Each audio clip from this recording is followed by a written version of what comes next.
the Democrats keep DHS shut down is the day that they're choosing politics over the safety and national security of our country. FEMA would be one of them as well. I just spoke to our National Guard folks yesterday who coordinate FEMA. They're very concerned about it as well. You would think in this moment, with sleeper cells waking up across the country that are funded by Iran, that the Democrats would once again put national security, safety, FEMA ahead of their politics.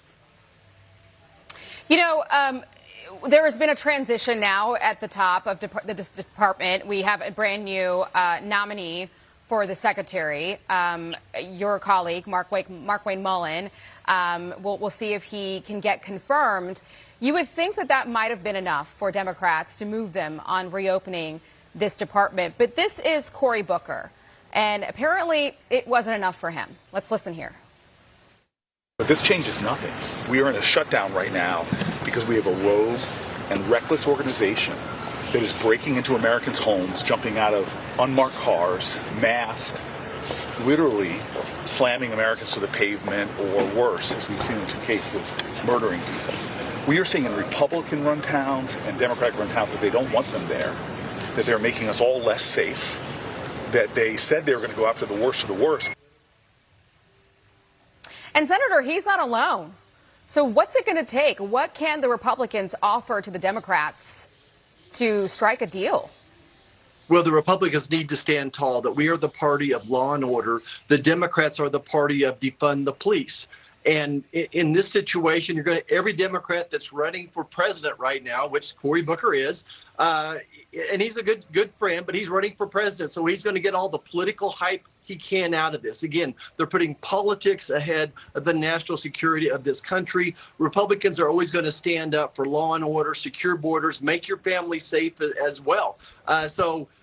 We're not going to fold on this one. And speaking to some of the ICE officers, they would rather not get paid than have to reveal who they are, that their own families are getting threatened back home. Yeah. So, look, there's been a change at the top of DHS. They need to come to the table. Look, this is a very serious time for our country.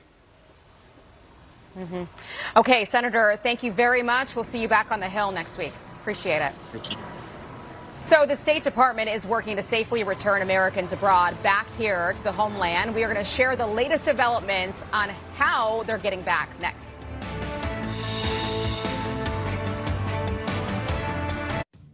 I'm William Devane. You've heard the expression, a rising tide lifts all boats. Well, that may be true for boats, but not for the dollar. As inflation rises, the value of the dollar sinks. So to help protect my wealth, I buy gold from Roslyn Capital. Roslyn Capital is a trusted leader in helping people acquire precious metals. Gold bullion, Lady Liberty gold and silver proofs, and premium coins can help you preserve your wealth. Call Roslyn Capital to receive your free Roslyn Guide to Gold, Gold and Precious Metals IRA, and Silver Brochure. With Roslyn, there are no gimmicks, no hassles, and they have fast, reliable shipping. Gold is money. Make gold your new standard. Call Roslyn Capital today at 800-630-8900. 800-630-8900. That's 800-630-8900. For over 20 years, Finance of America has helped homeowners just like you find a better way to unlock their home equity with our range of reverse mortgage options. Because you can access tax-free cash and eliminate your monthly mortgage payments, like Ken did. Just eliminating the mortgage payment freed up a lot of cash for us. If you're a homeowner 55 and up, you can use the extra cash for budget relief, to unexpected costs like medical expenses, to home renovations. We remodeled our condo, paid off our car and credit cards before we retired. 95% of our customers say they would recommend us to a friend. Don't hesitate, do it. It doesn't change your lifestyle, but for the better. So, do what they did. Call 800-661-4212 today to get your free, no-obligation info kit and speak to a lender you can trust. Because when it comes to unlocking your home equity, there's a better way with FOA. Finance of America. Call today or get your free info kit at FOA.com. The war with Iran intensifies as strikes ramp up and the conflict spreads wider. Get critical insight on the latest and what's next on Sunday Morning Futures with Maria Bartiromo. From the moment the law is broken until the moment justice is served. Behind the crimes, motives, the victims, uncover what really happened.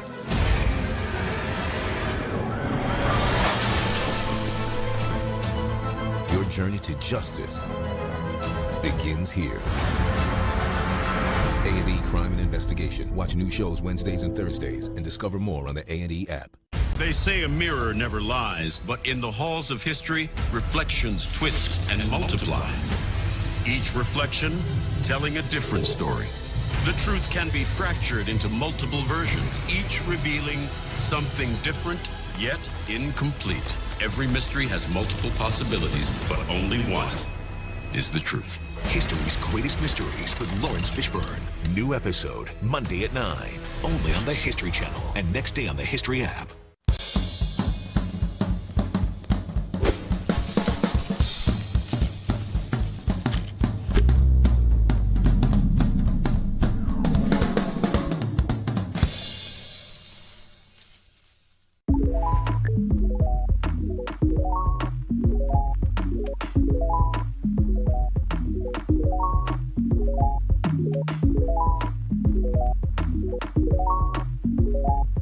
One today.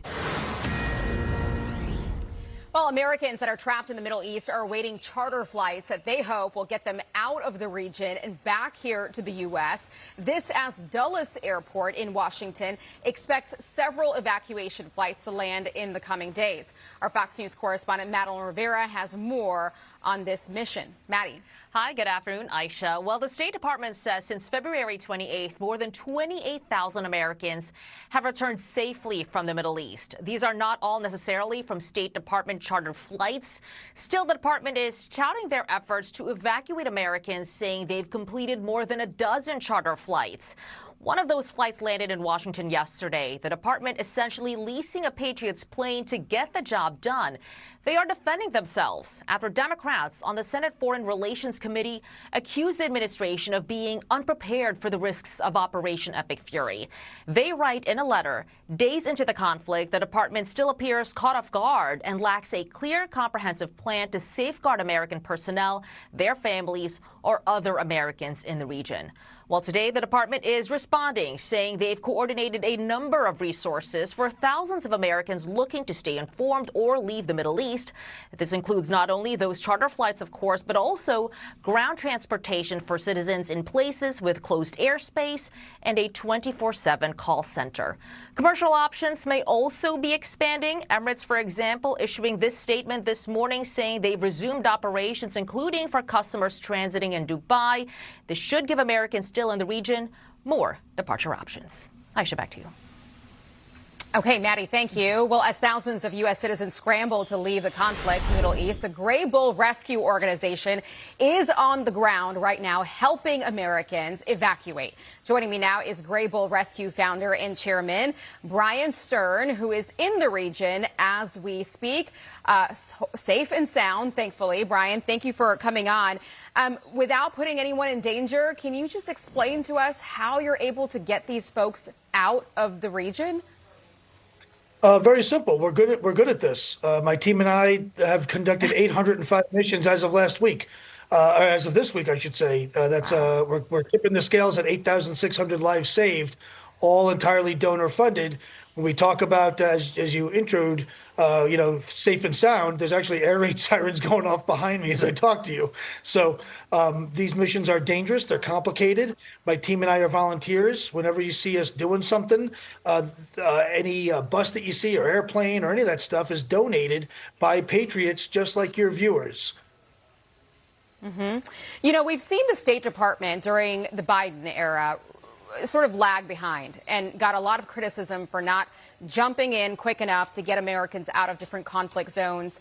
Obviously, we all remember the pictures from Afghanistan, Ukraine, and so on and so forth. How do you think this State Department under President Trump has measured up under the Secretary of State, Marco Rubio? How do you think this State Department has been dealing with this conflict?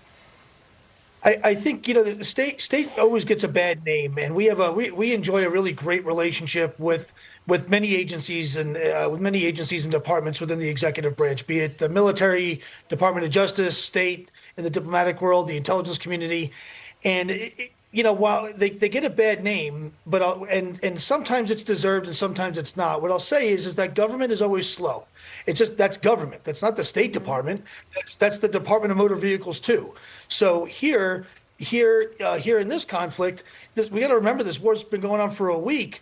They're running flights. They're doing things. We're actually throwing 88 Americans on a State Department flight in about 45 minutes. So while it took them a minute to get here, that's also expected. And I think that care must be taken to be so critical from an armchair where this stuff is very hard. There's a lot of politics at play. There's a lot of perception at play. What would happen? A lot of what ifs. At Grable, we're not restricted by any of those things. We don't have any of those issues, and there's no bureaucracy in our way. So we're able to move real fast, and that's kind of the point of what we do. We save lives at the speed of need, all donor funded. But we can fly. I don't need permission to come to Jordan. I don't need to ask anyone, really, as long as I'm legal, ethical, and moral, and I'm doing the right thing within the confines of my charter. I don't need permission. I don't need to fill out a form or any of that stuff. Whereas State Department, because it's government, just by the nature of being government, is inherently slower. But the reality is they're flying. They flew 3-4 airplanes today out of Jordan, 2 or 3 in the last couple of few hours. They're working. Yeah. They're working as fast as they can. Truly heroic efforts, and we are so grateful for you and everything that your team does wherever conflict is. Thank you so much.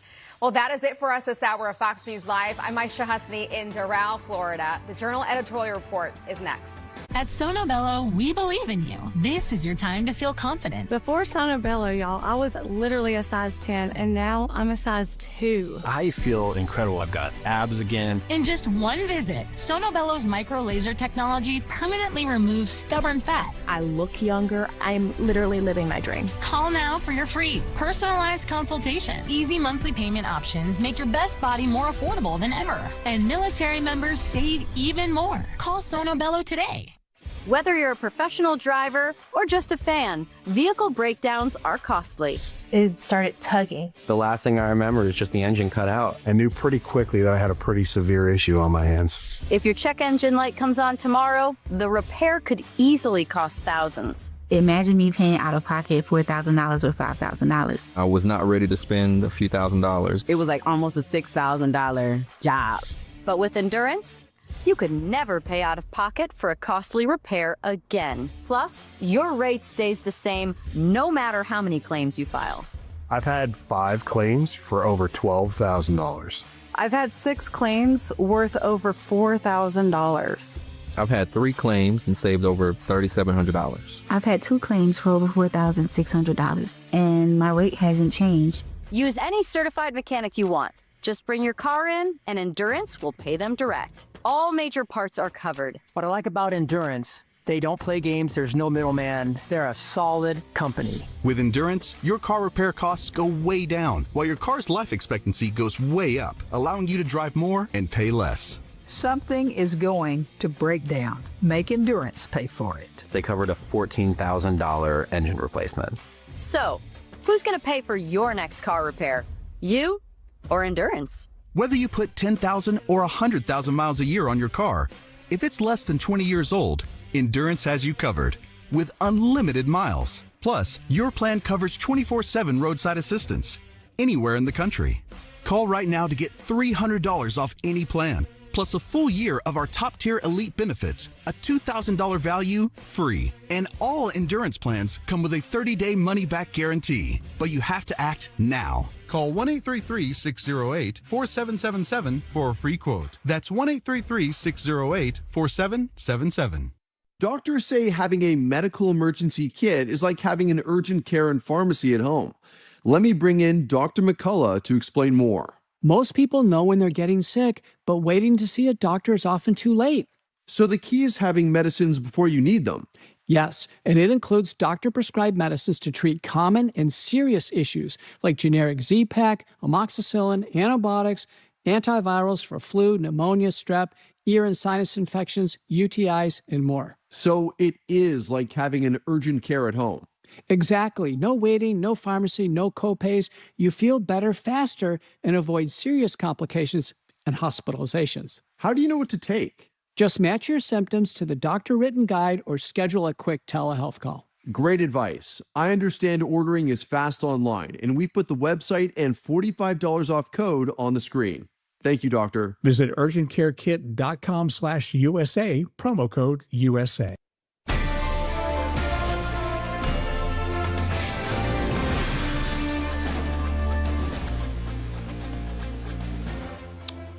Welcome to the Journal Editorial Report. I'm Paul Gigot. As the conflict in the Middle East enters its 8th day, President Trump warned this morning that Iran will be hit very hard unless the regime surrenders. This as Iran continues to target not only Israel, but other neighbors in the Gulf with retaliatory strikes, and as the United States gets set to deploy a third aircraft carrier to the region.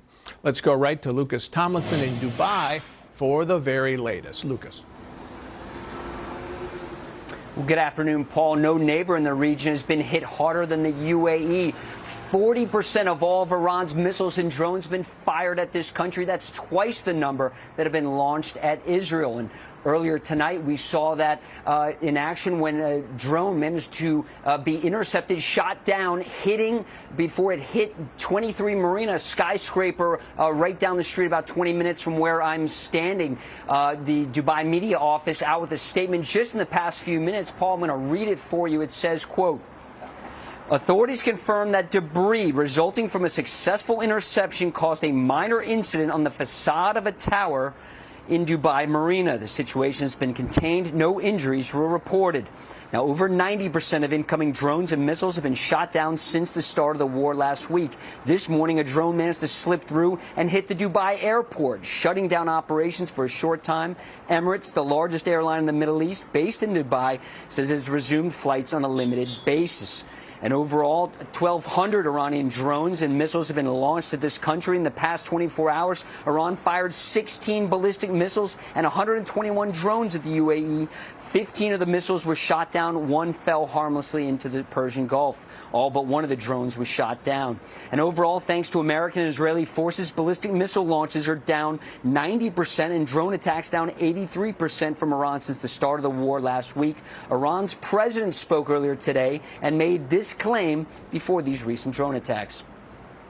We didn't intend to violate neighboring countries. As I have said many times, they are our brothers. We stand with the ones we love in the region. Now, officials say the UAE has frozen all of Iran's assets here in this Gulf state. And for many people we've seen walking around in Dubai, it's business as usual. They're going about their daily lives. In fact, horse racing is still on at Friday nights. And, of course, the big Dubai World Cup is 3 weeks from today. Paul? All right, Lucas Tomlinson, thanks so much.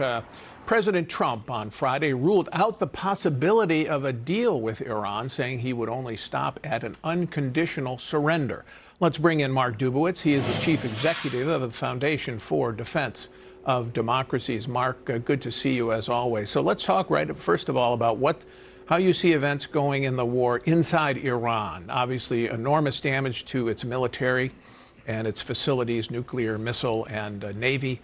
How much damage is the bombing doing to the Islamic Revolutionary Guard Corps and its besieged enforcers of internal control?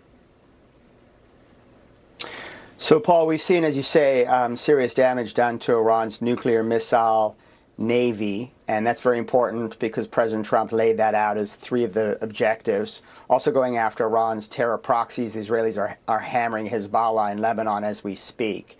The Israelis also have been going after the repression apparatus, the IRGC and the Basij. They've taken out dozens of commanders of both those institutions that were used to brutalize Iranians in January. And I think we're just getting started. I mean, the Israeli Air Force and the American Air Force now have complete Air Force dominance, airspace supremacy. And now they can strike at will. Do you get a sense from your sources in Israel and in Washington, but just how long they think this bombing campaign needs to go before you really, really do serious damage to these sources of internal control?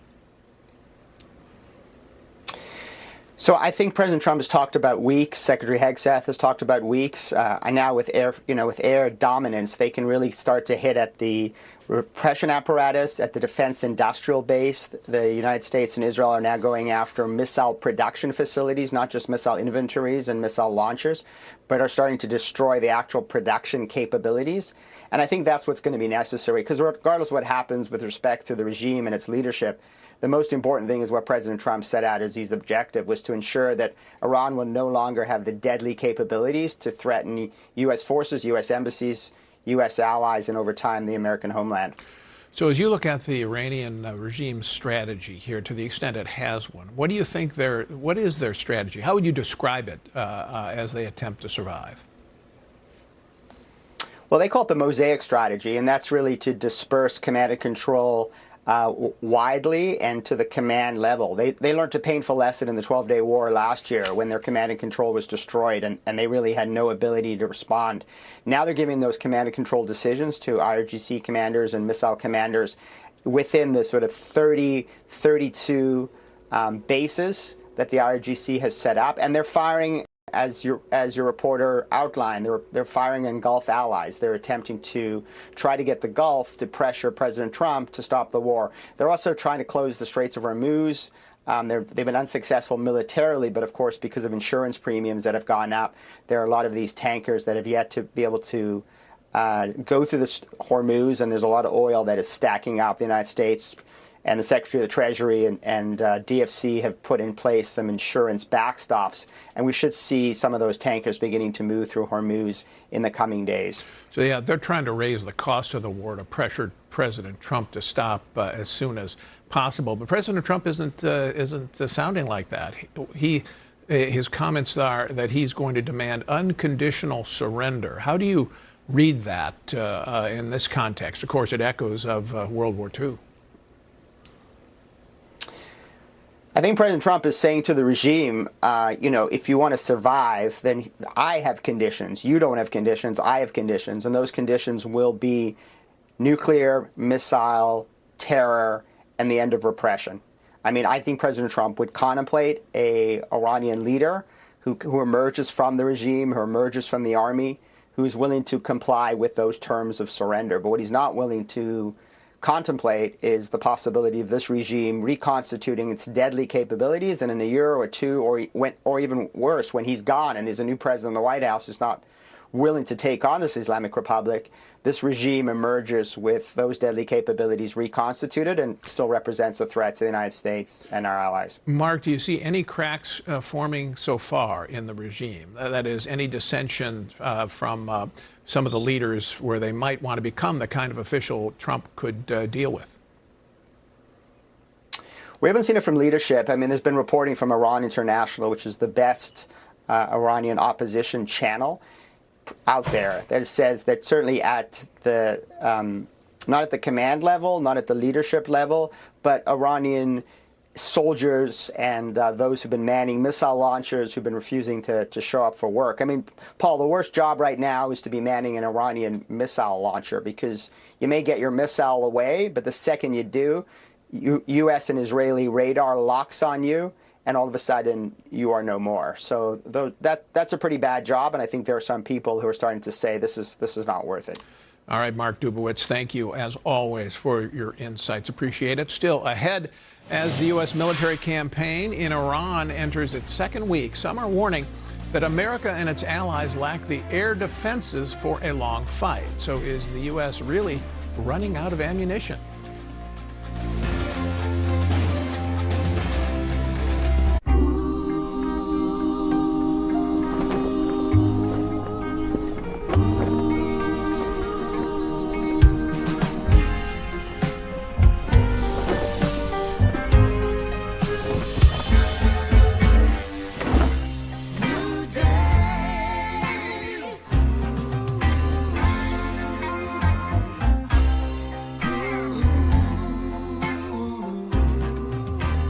Veterans and active military. Get into the home of your dreams without a single dollar for a down payment. Not a single dollar for closing costs. Not a single dollar, period. With New Day Home, your service is your down payment. New Day Home. We know why you've put off your best smile. The time, the cost, the anxiety. That's why Aspen Dental is changing how dentistry is done. With leading implant and denture technology and on-site labs that get you in and out. No more waiting for tomorrow. Now's your time to experience the Aspen Dental difference. Get started with 0 down, 0 interest if paid in full within 18 months. Aspen Dental. It's time to smile again. Eye bags, dark spots, wrinkles. There's one product that can fight them all. Only one. Particle Face Cream. Particle Face Cream. Engineered for men, made for our skin. And backed by science, and it actually works. I honestly didn't think a cream could do this, and it literally takes 2 minutes a day. 1 minute in the morning. And 1 minute at night. Super easy. Visit ParticleMen.com and use the promo code on your screen to get 25% off, free shipping, and a 30-day money-back guarantee. ParticleMen.com. I wish I could just watch live sports at home. Oh, Sling let you do that. I wish I could watch live sports at home at a low price. Sling let you do that. Sling lets you do that. Sling lets you do that. Yeah, well, I wish I could watch live sports and pause my subscription when my team sucks and still get hundreds of channels for free. Sling lets you do that. Choose and customize your channel lineup or pause and watch for free. Sling lets you do that. Base package required. Go ahead. Crank the volume. We got you. USPS has increased daily package processing capacity by 46% in the past 5 years. And with USPS Ground Advantage, your packages stay in our secure network, dock to door, nationwide. For full visibility, near real-time tracking, affordable pricing, for peace of mind. USPS Ground Advantage. Pollen in your way? Allergies on a hike? Great. Plus, the risk of brain fog. But we've got Allegra. Allegra delivers fast, powerful allergy relief with no brain fog due to drowsiness. Try now Allegra. It's a no-brainer. President Trump's military campaign in Iran is entering only its second week, but some are already warning that America lacks the air defenses necessary for a long fight, with press reports this week that U.S. forces could deplete their stockpile of interceptors needed to defend against strikes by Iran and deter China and other bad actors. Joint Chiefs Chairman General Dan Kane responded to those concerns this week. The throttle is coming up, as the Secretary said, as opposed to ramping down. This will allow us to maintain consistent pressure on the adversary over the coming days, disrupt their launch timelines, and impose cost every day around the clock. I know there have been a lot of questions about munitions. We have sufficient precision munitions for the task at hand, both on the offense and defense. Let's bring in longtime Wall Street Journal columnist and editor Dan Henninger and editorial board member Kate Odell. So, Dan, what's your judgment so far as you look at the 8 days of the war? How's it going? I think it's going fairly well, Paul. And I think the first thing we should talk about is the definition of war. This is indeed a major war, but it's a war unlike any we've ever seen. It's not traditional. There are no boots on the ground. This is not Iraq. It is not Afghanistan. This war is being fought entirely through the air, and it's being fought with ballistic missiles, drones, and on the U.S. and Israeli side, jets, fighters, and bombers, because the Iranian Air Force has been basically grounded. It's been eliminated. The Iranian Navy has been eliminated.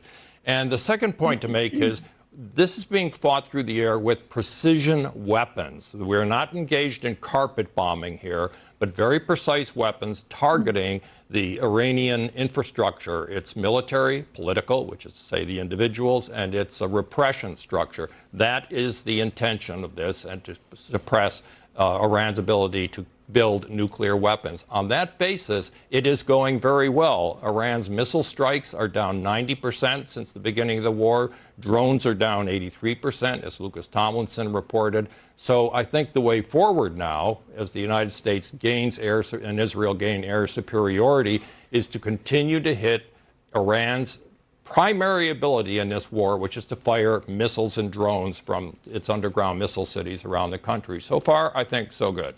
All right, Kate, you follow this issue of munitions very closely and have for a long time. So why don't you explain to us what is in short supply and what isn't, or if anything is? Well, so let's use Chairman Kane's categories there, offensive and defensive weapons. Okay, so offensive weapons, the United States, the air control that the U.S. has means that U.S. forces can get closer to the targets. And that means we're not relying on very high-end, exquisite missiles that we have in very low numbers and that we would really need in, say, a higher-end conflict in the Pacific. That's good news. It's also a reason to go after the regime now before they get sophisticated Russian or Chinese air defenses and can strike at our troops.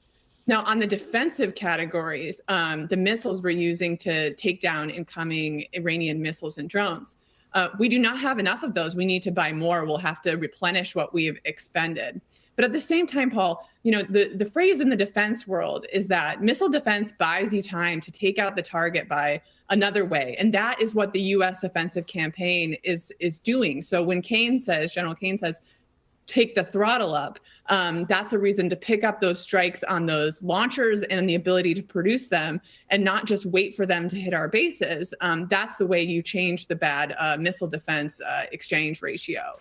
Kate, this is a war with drones as well. We have these high-end interceptors that take down ballistic missiles, but you don't want to use those against drones. Are we relying on Ukrainian expertise? They've learned a lot against Russian drones that were supplied by Iran, by the way.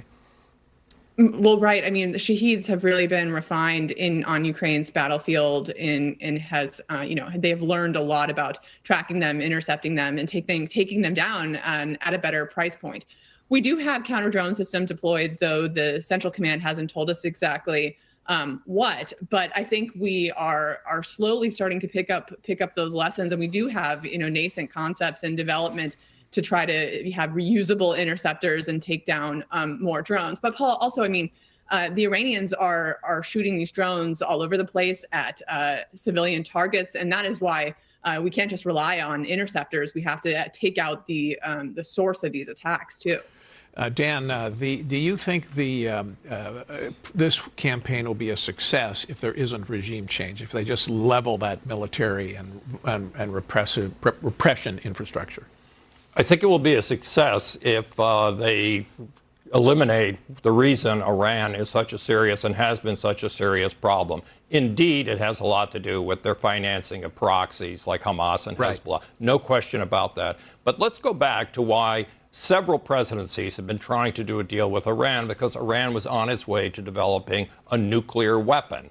And a nuclear capability, the proliferation of nuclear weapons would spread throughout the Middle East. Saudi Arabia would go after a nuclear weapon, and then it would become a much more dangerous world. So if they can suppress the nuclear capability, its missile production capability, then I think Iran, this regime or another one, can become something resembling a normal country. All right, when we come back, Democrats on Capitol Hill are already predicting American defeat as they try to constrain President Trump's next moves in Iran.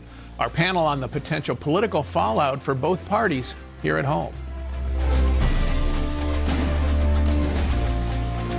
Douglas trusts Prevagen for his brain, and this is his story. I'm Douglas, and I'm from Chicago. I was looking for something specifically for my brain. That's when I chose Prevagen. And the confidence I've received from Prevagen allows me to continue to do those things that I love. I have been taking Prevagen for more than 9 years, and it really works for me. Prevagen has been the #1 selling brain supplement nationwide for over 10 years. The Lumify effect. One drop dramatically reduces redness for brighter, whiter-looking eyes that make you go, wow. Lumify works in 1 minute and lasts up to 8 hours. See what all the hype is about with the one and only Lumify. Did you know you can relieve everyday aches and pains with odor-free Aspercream? Maximum strength lidocaine targets nerves fast for soothing and numbing pain relief. Try Aspercream, the #1 pharmacist recommended topical anesthetic.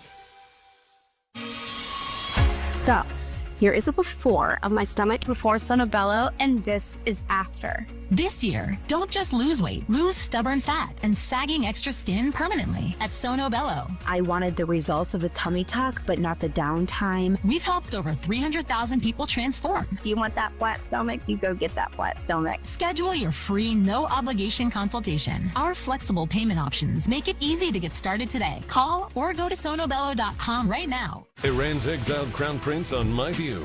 From where the regime stands to the U.S. involvement of the next leader, Reza Pahlavi discusses it all with Lara tonight. This is Fallicious. Now, what is fall? It's an authentic view. I hunt whenever I get an opportunity. Seasons come and seasons go. At Green Top, we supply you with the best quality products for your next outdoor adventure. Green Top. Experience the tradition. So how did these three end up in this Vegas speakeasy with a story no one will believe? It began with ringside seats from BetMGM. That meant anything was possible. Like chatting with this guy, not that guy, this guy, who knew another guy who gave them a password that led down here, through here, and along here. Oh, not here. And helped them open this door. Actually a bookcase with a hostess named Jules and an epic spot. Make it a night where anything can happen. BetMGM. Make it legendary. They say a mirror never lies, but in the halls of history, reflections twist and multiply. Each reflection telling a different story. The truth can be fractured into multiple versions, each revealing something different, yet incomplete. Every mystery has multiple possibilities, but only one is the truth. History's Greatest Mysteries with Lawrence Fishburne. New episode, Monday at 9, only on the History Channel and next day on the History app.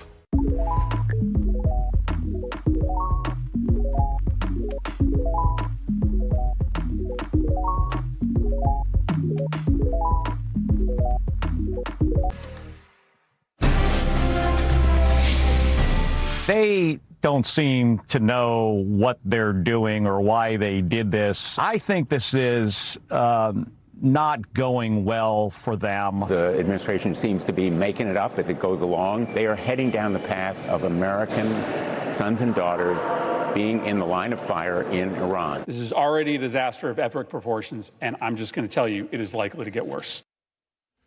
Democrats in Congress are already predicting American defeat in Iran, with lawmakers rushing this week to condemn President Trump's decision to launch strikes and pushing ahead with votes in the House and Senate to halt military action. Both resolutions failed, largely along party lines. We are back with Dan Henninger, Kate O'Dell, and Wall Street Journal editorial board member Kyle Peterson. So it's striking, these comments by the Democrats, Kyle, but they're looking at the polls and they're seeing, I think, that this war isn't popular at the start. Why isn't it? Usually there's a rally around the flag effect. Well, some of it, I think, has to do with the fact that Trump campaigned against forever wars. So there's some confusion, I think, among some parts of his base about what we're exactly doing here. But I would urge Democrats to read a little bit deeper into those polls. So Fox News poll this week, for example, 61% of Americans say that Iran is a true national security threat to the United States. And then read down even further. The question is, do you think Trump's strikes on the Iranian nuclear program last year were a success? About 30% say yes, 30% say no, but the most popular option, 37%, is too soon to say. So I think President Trump has some runway with the public here, and they want to see if he can land this plane and get an outcome that is favorable. Well, on that point, Dan, do you think the president needs to do a better job of explaining himself? And how do you read the calculation by the Democrats? What are they thinking here? Well, the Democrats, I think, are assuming that with the help of the media, they can disavow what they call Trump's war and gain political ground against Trump. I mean, this is the usual thing that. But I hate to say, it's not. It is. I mean, Trump is a commander in chief, but it's America's war now. And that is exactly, I think, what the president needs to explain to the American people. Let's understand that Iran is not our only adversary. Iran is in an explicit alliance with Russia, China, and North Korea. North Korea, in fact, has built the underground tunnels where Iran is hiding its missiles. Russia has supplied them with weapons. And this war is taking out one of those adversaries that are aligned against the United States.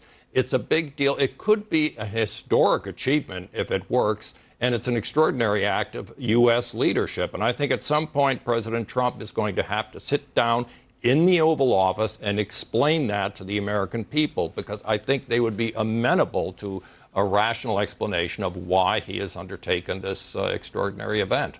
Kate, let's talk about the opposition here to the war on the political right. That is the podcaster networks and online conservatives, so-called conservatives, who don't like the war. They've been supporters of the president. How extensive is that opposition among Republicans and conservatives?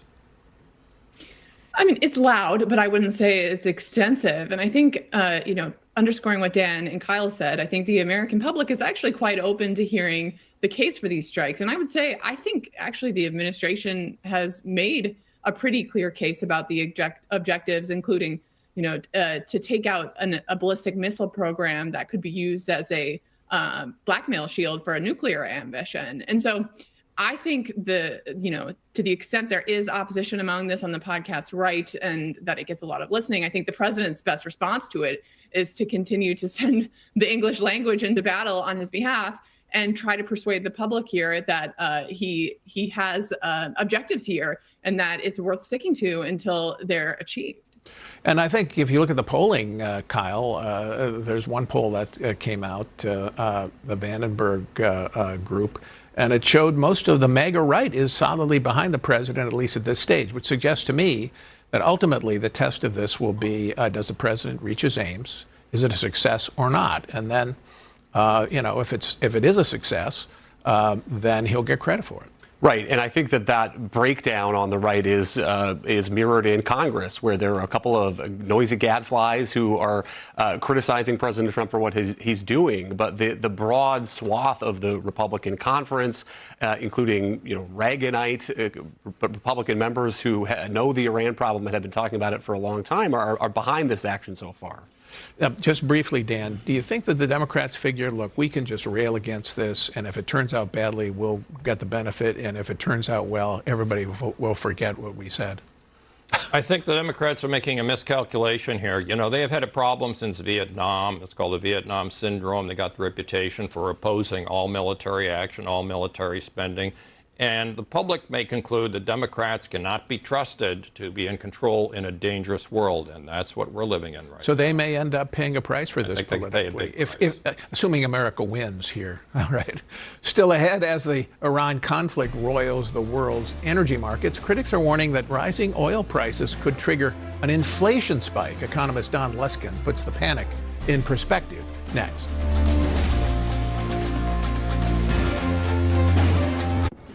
Are you Marsha? I am. I am. Thanks for meeting me here. Usually not an interweb dating guy. Barely ever use this phone computer. Unless it's to bundle my insurance with Liberty. Oh, same. I hate this thing, but it's true. You can save hundreds bundling with Bibberty. Bibberty? Bibberty? Bibberty. Are you hungry? Mm-hmm. Let's get some lasagna. And some cannolis. Only pay for what you need. Liberty, liberty, liberty, liberty. Do you have a yo-yo smile? Sometimes yellow, sometimes white. It's a constant battle between everyday stains and whitening treatments. Until now, get Smile Actives, the daily teeth whitening breakthrough that gives you a more youthful smile and helps you keep it. At 43 years old, I don't mess around with products that waste my time. Smile Actives is easy, and it works. No gloopy trays, no messy strips. Just add a little bit on top of your toothpaste when you brush your teeth. And ta-da, white teeth. Just add Smile Actives to your favorite toothpaste and watch the magic happen. Our patented Polyclean microfoam lifts away deep stains for a dramatically younger and whiter smile. You have a choice. You can have those yellow teeth and just be old Nana or Pop-Pop, or you can be smiling and dazzling and full of confidence. I love my white teeth. Scan, click, or call for your whitest smile yet. And if you order right now, we'll double your whitening free. Get an extra Smile Actives as our free gift to you, but only while supplies last. I drink coffee every day. I started noticing that my teeth were not as bright as I'd like them to be, a little dingy, but Smile Active, it works. Got your boy gleaming. 100% of users saw whiter teeth. Smile Actives lifts away even the toughest stains from coffee, wine, and food. gently restoring your bright, youthful smile. Plus, it's safe for veneers, crowns, and dentures. It's really a no-brainer if you want to whiten your teeth. Clinically shown to brighten your teeth 5 shades whiter in just 7 days. If you could use something so easy like Smile Actives to take yellow teeth to white teeth, why wouldn't you? Act now. Get Smile Actives for just $24.95 and we'll double your order. Free. But hurry, this deal won't last. Smile Actives is guaranteed to work. Whiten your teeth or get your money back. No questions asked. Don't wait. Get Smile Actives for just $24.95 and we'll send you a second bottle absolutely free. That's free shipping. A free extra bottle. That's an incredible 58% savings. Scan the code, go to smileactives.com or call to get your beautiful whiter smile now. Opioid addiction gets between you and what you love. Once monthly Sublocade may help you move forward in your recovery. Sublocade, with counseling and psychosocial support, treats moderate to severe opioid addiction in adults started on an oral dose of buprenorphine or already on buprenorphine. Sublocade is just one dose that lasts all month long with no complete detox required. Buprenorphine should be started after the first signs of withdrawal. Sublocade may cause harm or death if injected in a vein. As an opioid, it may cause serious life-threatening breathing problems. Ask about naloxone for opioid overdose. Get emergency help right away if you're faint, dizzy, sleepy, confused, have problems breathing, seeing, or talking, or if naloxone is given. Don't take with other opioids, benzos, alcohol, or other drugs, including street drugs. This can cause severe drowsiness, decreased awareness, breathing problems, coma, and death. In emergencies, tell medical staff you're on Sublocade for opioid dependence. This isn't a full list of risks and side effects. Talk to your doctor and read patient label for more information. If you or a loved one is struggling with opioid addiction, visit Sublocade.com. Shipping disruptions in the Strait of Hormuz sent Brent crude oil prices above $90 a barrel on Friday, while U.S. gasoline prices continue to rise, hitting a national average of $3.41 today, up from $2.98 a week ago. President Trump told reporters this week that he's not worried and insisted that any rise in prices will be short-lived. If we have a little high oil prices for a little while, but as soon as this ends, those prices are going to drop, I believe, lower than even before. Let's bring in Don Luskin. He's the Chief Investment Officer at Trend Macro. Don, good to see you again. Thanks for coming in. Great to be here. Thanks. So, you know, first of all, let's talk about the oil markets, okay? Oil above $90. Qatar said, it's going to could go to 150. How do you see supply and demand here in the world oil market? Well, the world oil market is incredibly well supplied. The problem is just if Iran can keep the Straits of Hormuz closed, then that oil that's well supplied can't get to the customers. It's just a transactional problem. Now, I don't see how Iran is going to keep the Straits of Hormuz closed for very much longer. I don't see how Iran's going to be able to feed itself very much longer, right? So it's pretty hard to imagine that oil prices are going to stay this high for long. Let's remember one thing. The context is everything, Paul.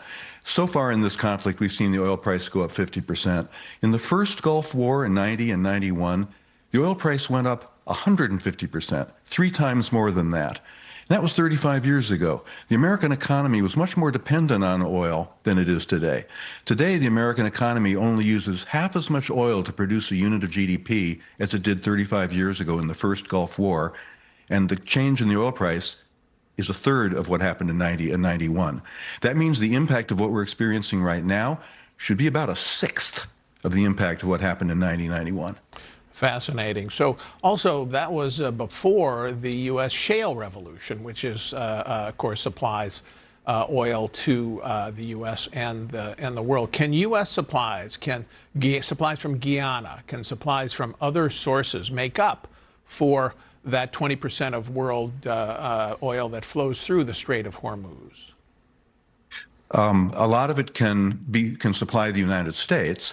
Asia is much more dependent on the Straits of Hormuz than the United States is. In fact, 84% of the oil that goes through the strait is destined for Asia. Very little of it's destined for the United States. Here we've got all kinds of comfortable margins, including, thanks to our erstwhile president, Venezuela. There's a new one. Yeah, they can supply, beginning to supply oil as well. All right, let's talk about this argument that the increase in the oil price is going to lead to another burst of inflation. This is very popular in the financial press, I am sorry to say, as a member of the financial press. But what do you think about that argument? It's a question of definition. It's one thing to have a price go up, another thing for that to be inflation. Remember what Milton Friedman taught us in the 60s and the 70s, that inflation is ever and always a monetary phenomenon? When the Fed or the Congress prints too much money, the price of everything goes up. That's what deserves the word inflation. But if a single item out of the, say, 200 that are in the Consumer Price Index goes up because of some exogenous reason, like the oil price is now, or say there's a big hurricane in Florida, and all of a sudden there's a run on big plywood sheets to cover up the plate glass windows that have been shattered. Well, the price of plywood sheets is going to go up. But nobody in his right mind is going to call that inflation. Nobody's going to say we should raise interest rates on the in order to slow down the economy and throw people out of work to bring those plywood prices back in line. That's just insanity. And yet that kind of insanity is being pronounced with great dignity in the financial press and among Fed spokespeople. It's actually slightly terrifying. Well, it's terrifying because I guess inflation could be a problem if the Fed read this oil price spike differently and made a policy mistake, like feeding it, for example, with easier money, I guess, or crunching it with higher interest rates. Right? That's what to worry about.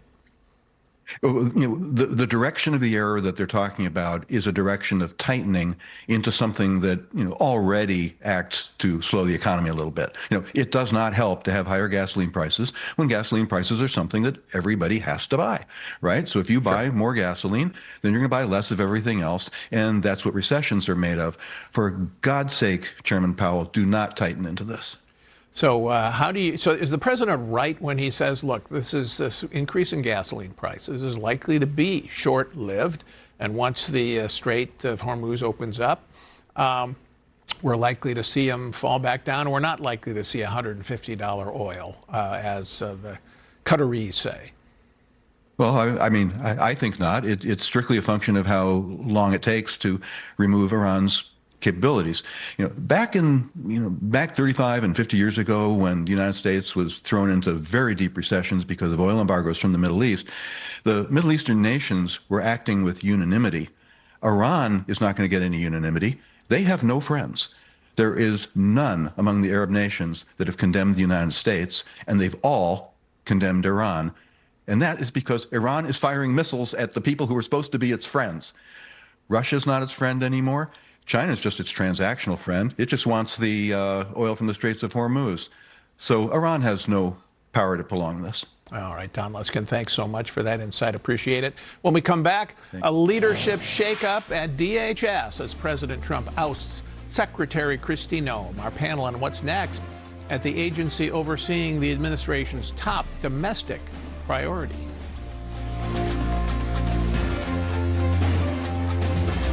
Right now, sirens are sounding from Tel Aviv to Jerusalem.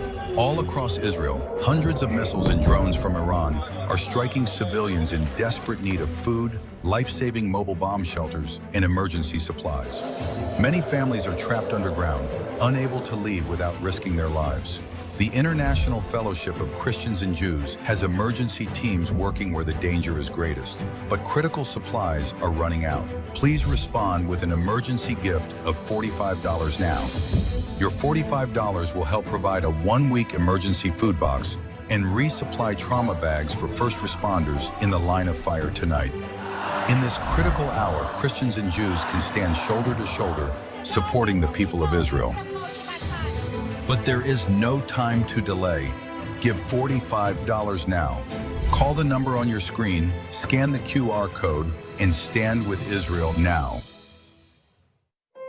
There's no place like home. New Day Home, a breakthrough program from New Day USA that helps the brave men and women who protected our American dream have their own American dream. As chairman of New Day USA and a fellow veteran, Admiral Tom Lynch is on a mission to help 1 million veteran families buy homes of their own. With New Day Home, your service is your down payment, and you won't need to spend a single dollar for closing costs. Not a single dollar, period. If we can possibly get that veteran a home, we're going to do it at New Day USA. Call New Day for your Admiral certified agent and VA loan approval in minutes. 1-888-605-0547. One-A-Day Women's Multis are made for your overall health, with nutrients for immunity and energy. So you never miss a beat. One-A-Day, the one for you. Dulcolax. Good morning. Hey. Good morning.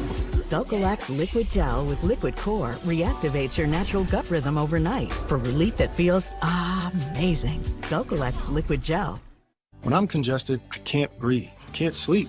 That's why I Navage. The powered suction gives me the power to remove congestion fast by flushing out germs, mucus, bacteria, and viruses. In like 30 seconds, I can feel the results. Get #1 doctor-recommended Navage. Let's say you woke up with a sore throat and fever. You can wait to see a doctor, or you can sit in a crowded urgent care, or with the medical emergency kit, just match your symptoms to your prescription with your guidebook to feel better fast. Prescribed to you online, your kit treats dozens of common and serious medical issues like strep throat, sinus infection, vomiting, UTIs, and much more. It is like having an urgent care in your home. Visit urgentcarekit.com/USA. Promo code USA. President Trump on Thursday fired his embattled Homeland Security Secretary Kristi Noem and nominated Republican Senator Markwayne Mullin of Oklahoma to replace her. The shakeup came just days after Noem faced a bipartisan grilling on Capitol Hill over her leadership of the department that oversees the president's immigration crackdown. Noem's tenure at DHS has been marked by a series of controversies, most notably the killing of protesters Nicole Good and Alex Pretty by federal agents in Minneapolis. We are back with Dan Henninger, Kate O'Dell, and Kyle Peterson. So, Kate, why do you think the president felt he had to fire Kristi Noem? He's been very reluctant in his second term to do that to anyone. Well, Paul, I mean, I think this has been coming for a long time. I think frustration with her had been building for many months now, to include events in Minneapolis where, Tom Homan had to be sent in to clean it up. And I think Trump doesn't like to fire anyone in the heat of press attention. But I think this was pretty much inevitable after that. So it wasn't simply her performance at the hearing or simply the, ad that she made that the president said he had no knowledge of. This was a long simmering frustration. And I mean, Kristi Noem was always an odd pick for what was going to be a really a top priority of the president's and politically controversial set of priorities. And so I think it makes sense at this point to replace her. All right. So, Kyle, what role do you think the Minneapolis shootings played in this? Kate suggests that was really, it was the beginning of the end for Noem after that. Do you believe that? Yeah, I think it played a big role. I think President Trump doesn't want to look like he's buckling under criticism, so maybe he waited for a good period after that to make this change. I mean, I do also think that maybe it was a straw that broke the camel's back situation, because there's all sorts of other, personal controversies involving Noem's tenure, the planes that the department was buying and her travel around them, the allegations that a relationship with her top aide, Corey Lewandowski, was more than professional, that she has denied. But I agree with Kate. At some point, maybe it just makes sense to slot in somebody who can make a change here. And to my mind, one of the big questions is whether it's going to be more than personnel, but it's also going to be a shift by President Trump on immigration policy. Well, and along those lines, Dan, Markwayne Mullin probably be confirmed in the Senate. He's a senator, and there's no particular reason not to vote for him.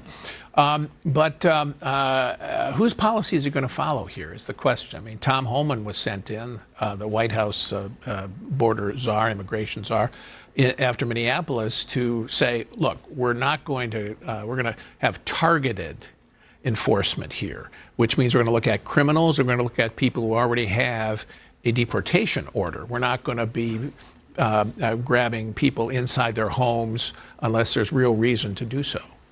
Yeah, and we may assume that the Homan's strategy is currently the status quo on this, and as opposed to the mass deportations and the situation you described. I mean, I think what happened in Minneapolis was probably the single most catastrophic event of Trump's first year. It was very destructive to his presidency. People were upset by it. The first killing was bad enough, but then to extend this activity so that you ended up with another person being killed was a disaster. Tom Homan said a year ago that the goal would be to capture gang members because the police know who the members of these gangs are. And they're terrible gangs from Venezuela, Nicaragua, Mexico, Ecuador, and drive them out of the city. A lot of the people who came up here from places like Ecuador were fleeing the terror and crime created by those gangs. So if I think they concentrate on that, then the public will be basically supportive of going after these so-called illegal aliens, as Trump describes them, so long as they're the worst of the worst, rather than trying to deport people working for Home Depot.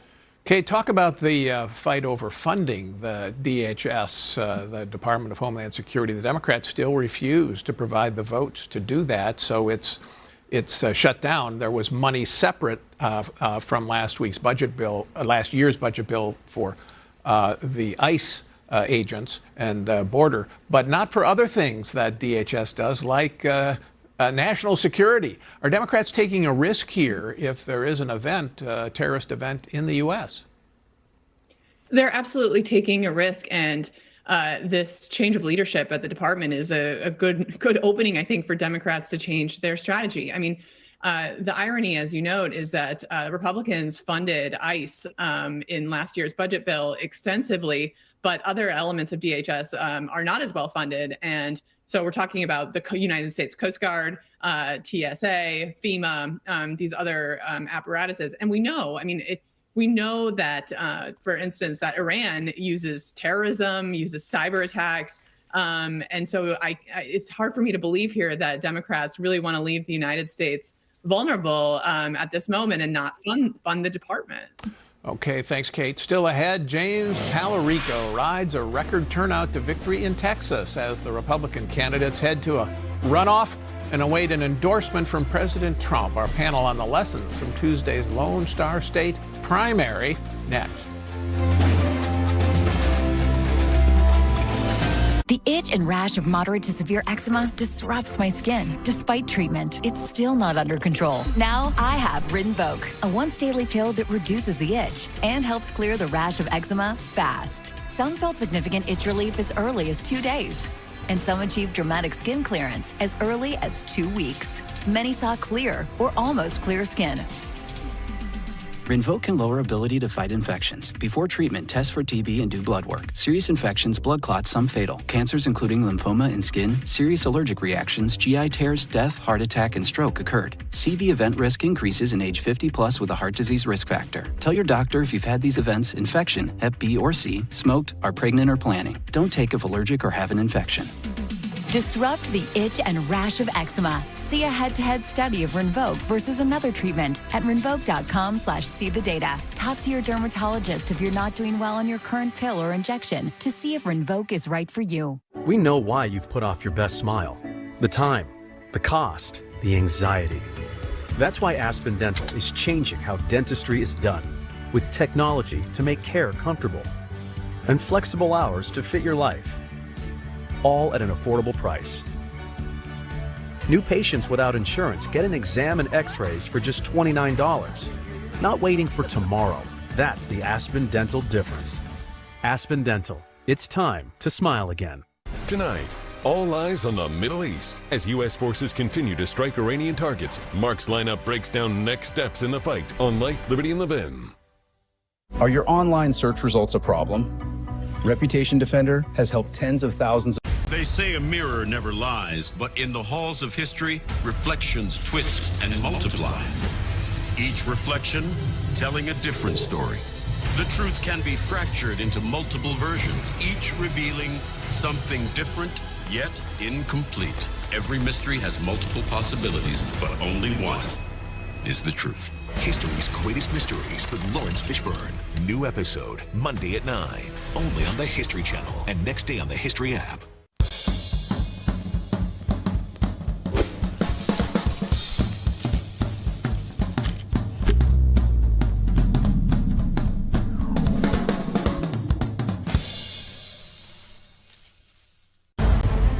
From the moment the law is broken until the moment justice is served.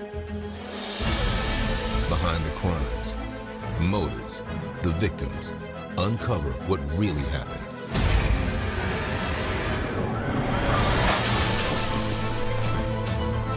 Your journey to justice begins here. A&E Crime and Investigation. Watch new shows Wednesdays and Thursdays and discover more on the A&E app.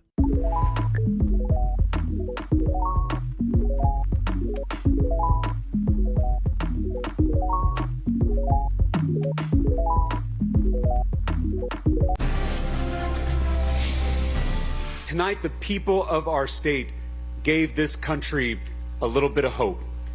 And a little bit of hope is a dangerous thing.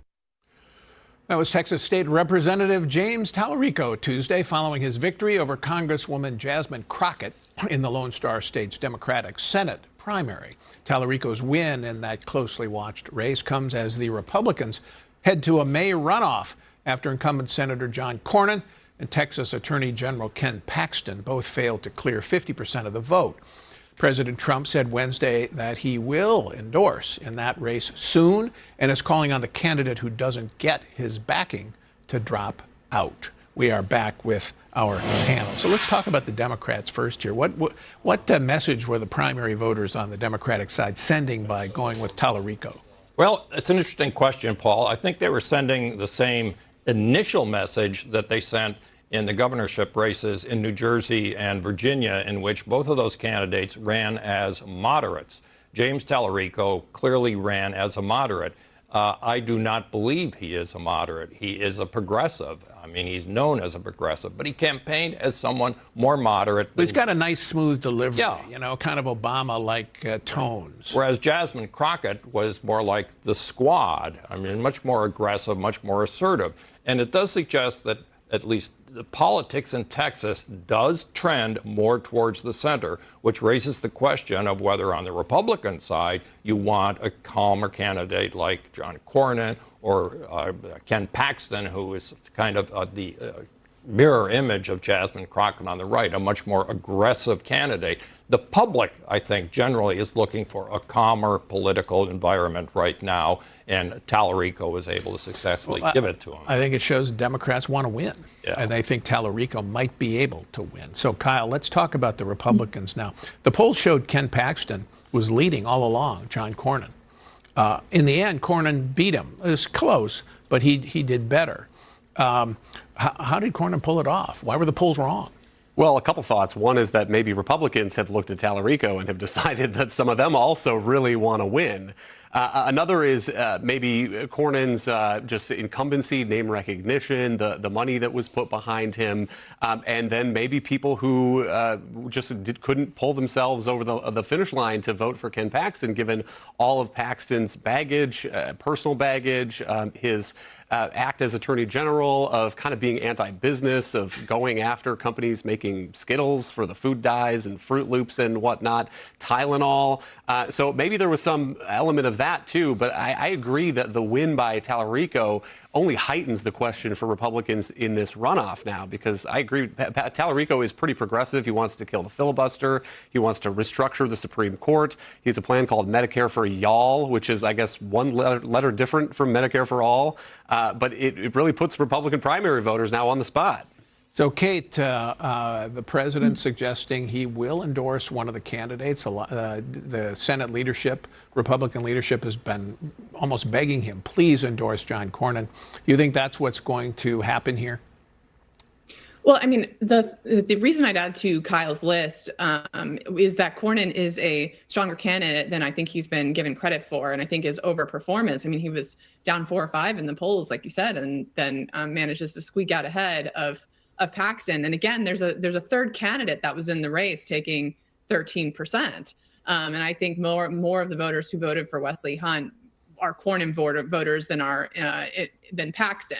And so I think the president, he's definitely taken his time here. And you're right that many Republicans, many times in the Senate, have asked the president to endorse Cornyn. I think the strongest argument for endorsing Cornyn from the president's view is look, should Republicans spend a bunch of money having to defend Texas when they have competitive states all over the map, including North Carolina? I mean, I just think that would be just a practical, tactical mistake, in addition to the more substantive policy reasons why I think Cornyn would be more likely to support more of the president's agenda. Yeah, the other thing that happened more broadly in this primary, Dan, is Democratic turnout was way up. I mean, in a state that leans Republican, more Democrats voted in the primary than Republicans. That rarely has happened in the last generation. That suggests Democrats are fired up. Tallarico could win against a weak candidate like Paxton, who's got all the baggage you described. And some Republicans just won't vote for him. He was impeached by a Republican state house in Texas. Yeah. Okay. And I think the larger problem the president is zeroing in on is the Republican control of the Senate is in jeopardy this year. Yeah. I think you're right about the Democratic turnout. To me, the canary in the mine shaft there was that race in New Jersey where Jack Ciattarelli 4 years ago almost beat Phil Murphy. This time lost by 13 points to Mikey Sherrill because there was so much Democratic turnout. This is something the Republicans have to come to grips with. Yeah, that Senate is in jeopardy. All right, we have to take one more break. When we come back, hits and misses of the week.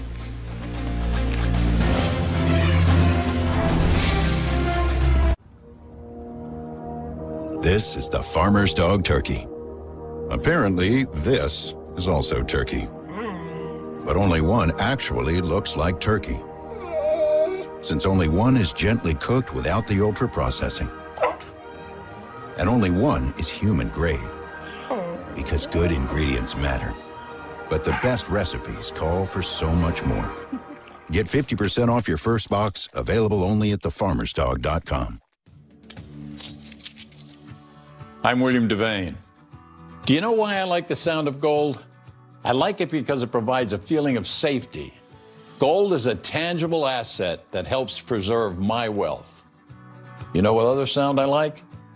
Rosalind Capital. Rosalind Capital is a trusted leader in helping people acquire precious metals. Gold bullion, Lady Liberty gold and silver proofs, and premium coins can help you preserve your wealth.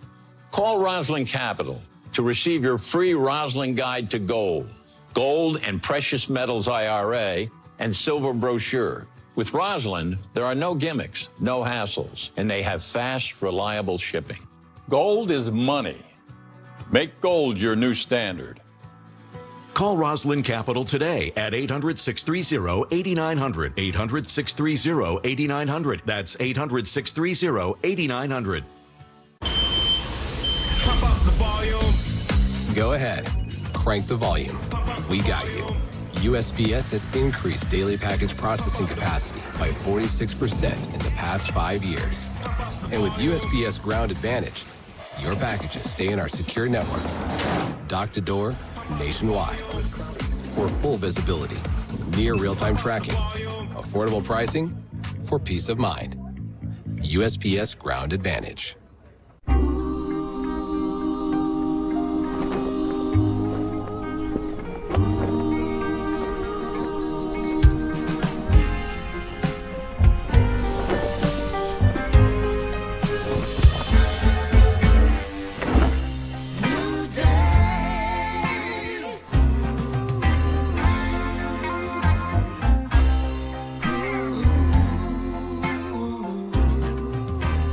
Veterans and active military.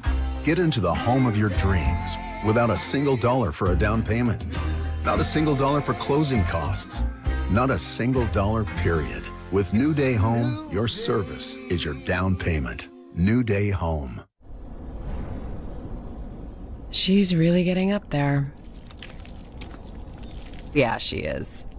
Don't feel your age. Act your age. Aspercream.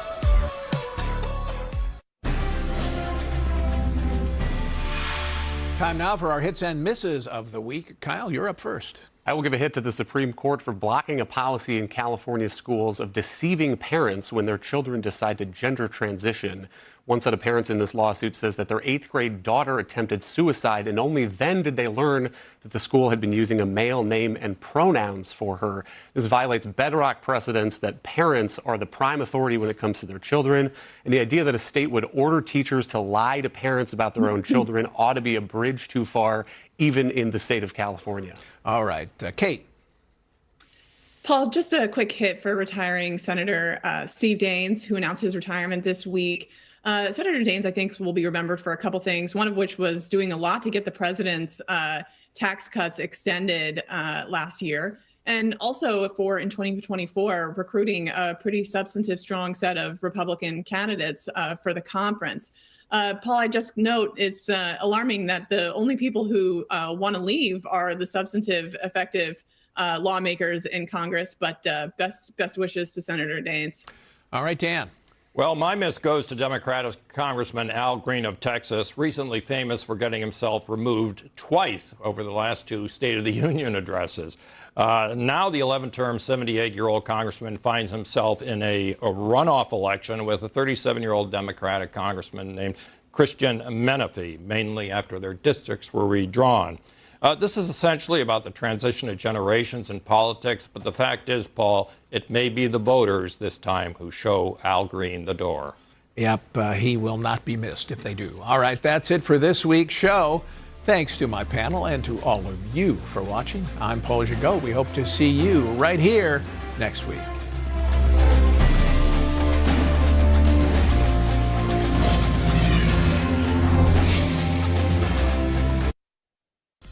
President Trump and the First Lady attending today's dignified transfer of 6 U.S. service members killed in the conflict with Iran. Good afternoon. I'm John Scott, and this is the Fox Report.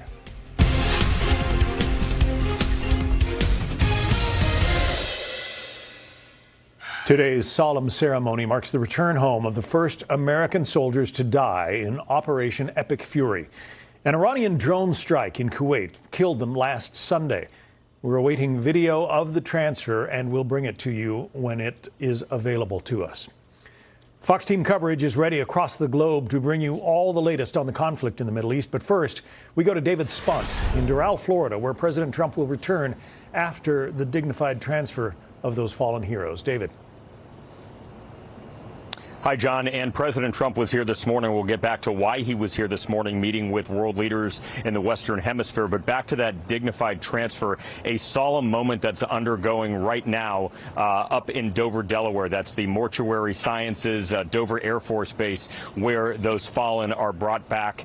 President Trump meeting with the family, also the vice president and other members of his cabinet there. I want to show you and read all the names. Captain Cody Cork, Sergeant First Class Noah T. Sergeant First Class Nicole Armour, Sergeant Declan Cody, Major Jeffrey O'Brien, and Chief Warrant Officer Robert Marzan. Here's the president earlier today in Florida before heading up to Delaware on this. Very sad situation. To greet the families of the heroes coming home from Iran, coming home in a different manner than they thought they'd be coming home. But they're great heroes in our country, and we're going to keep it that way. There's always, when it comes to war, there's always that. John, the reason we are in South Florida, just outside Miami and Doral, the leaders of prominent South American and Central American nations, also island nations, met with President Trump today. It was called the Shield of Nations. Notable leaders not there, though, the new president of Venezuela and the president of Mexico. The White House doing this, hoping to stop the drug flow, the cartel flow, while boosting security for nations in the Western Hemisphere. Now, we do have a map showing you all the nations that met with the president today. Leaders of Argentina to Bolivia to the Dominican Republic. As I mentioned, not there, Mexico or Venezuela, though President Trump praised both leaders. But he did make a little news, and he has been talking a little bit more about Cuba over the past few days. Watch this. Cuba's at the end of the line. They're very much at the end of the line. They have no money. They have no oil. Cuba's in its last moments of life. President Trump mentioned Marco Rubio, the Secretary of State, National Security Advisor, also a proud Cuban American from Miami. He said that Rubio will lead those efforts to obviously make a change in Cuba. I don't want to use the words because I don't know exactly what's going on in the president's mind there. But clearly, John, in the middle of everything going on in Iran right now, Cuba is already on the president's mind as he spoke with these leaders from the Western Hemisphere today. John? Yeah, Cuba was very much propped up by the Venezuelans, and that relationship has certainly been altered, David. exactly. All right, David Spunt reporting live. Thank you. And once again, we're awaiting video of the dignified transfer at Dover Air Force Base. We will bring it to you the moment it arrives here in our Fox newsroom. Tensions are rising across the Middle East as Iran continues drone and missile attacks on its neighbors, even as its president apologizes to those nations. Meantime, Iran's state news agency claims airstrikes have targeted an oil facility in Tehran. The U.S. military is also surging more firepower into the region. A third U.S. Navy aircraft carrier strike group is expected to join Operation Epic Fury. And Israeli Prime Minister Benjamin Netanyahu says his country has many more surprises for the next phase of its Iran operation. Lucas Tomlinson is in Dubai, one of the neighbors that Iran has been targeting. What's going on, Lucas? That's right, John. Good afternoon. This country has been targeted by more Iranian missiles and drones than any other across the Middle East. 40% of all of Iranians' missiles and drones have been fired here at the UAE. That's twice the number that have been launched toward Israel. And tonight, a skyscraper just down the street, 23 Marina, was hit by falling debris. It killed a man. We have a statement here from the Dubai media office. I will read it for you, John. It says, quote, authorities confirm that debris from an aerial interception fell into a vehicle in the Al Bashra area, resulting in the death of a Pakistani driver. Now, over 90% of incoming drones and missiles have been shot down since the start of the war. This morning, a drone managed to slip through and hit the Dubai airport, shutting down operations for a short time. Emirates, the largest airline in the Middle East, based in Dubai, said it has resumed flights on a limited basis. Over 1,200 Iranian drones and missiles have been launched at this country in the past 24 hours, John. Iran has fired 16 ballistic missiles and 121 drones here, all but 2 of the drones shot down. Overall, thanks to American and Israeli forces, ballistic missile launches are down 90% and drone attacks down 83% since the start of the war last week. As you mentioned off the top, Iran's president spoke today and claimed he would not be attacking neighboring countries like this one before these recent drone attacks. We didn't intend to violate neighboring countries. As I have said many times, they are our brothers. We stand with the ones we love in the region. Now, the USS Abraham Lincoln Strike Group has launched jets to destroy some of the 3,000 targets hit so far inside Iran. The Ford Strike Group has been moved to the Red Sea from the eastern Mediterranean after transiting the Suez Canal. And a third aircraft carrier, the USS George H.W. Bush, is preparing to deploy after wrapping up her workups off the east coast of the United States in the Virginia op area. Now, officials here, John, say the UAE has seized all of Iran's assets that are located here in this Gulf state. And walking around, John, you wouldn't exactly know that this country has been the recipient of so many, over 1,000 of these Iranian drones and missiles. Life continues. The Dubai Mall behind me, pretty packed today, and horse racing continues. In fact, the Dubai World Cup is just 3 weeks away, John. I know it's tough to, interpret the actions and the speeches of the Iranian leadership since it has been so badly decimated. But one question is, why, when the president says we're going to stop, or he apologizes, I should say, for attacking the neighborhood, but the attacks have continued, does that suggest that the Revolutionary Guard Corps or somebody else is just acting on a whim and defying the wishes of the president? There's a lot of evidence to support that, John. You can imagine communication is probably pretty difficult right now inside Iran, thanks to over 3,000 targets hit, dozens of communications equipment, surface air missiles, ballistic missiles. U.S. Air Force, U.S. Navy has been going around the clock 24/7 for the past week. Remember, it's just a week ago, John, that we were talking about the start of this war. And it does appear that command is decentralized. Also, from hearing that statement from Iran's president does make you wonder who's in charge here, because he said that no neighboring countries would be attacked. And again, just 20 minutes down the road, John, this skyscraper was hit by falling debris from an incoming Iranian drone, killing that Pakistani driver. And no country has received more of Iran's incoming than here in the United Arab Emirates. It's twice the amount of firepower delivered from Iran here than to Israel or any other country, John. Wow. Lucas Tomlinson in Dubai. Thank you. Stay safe.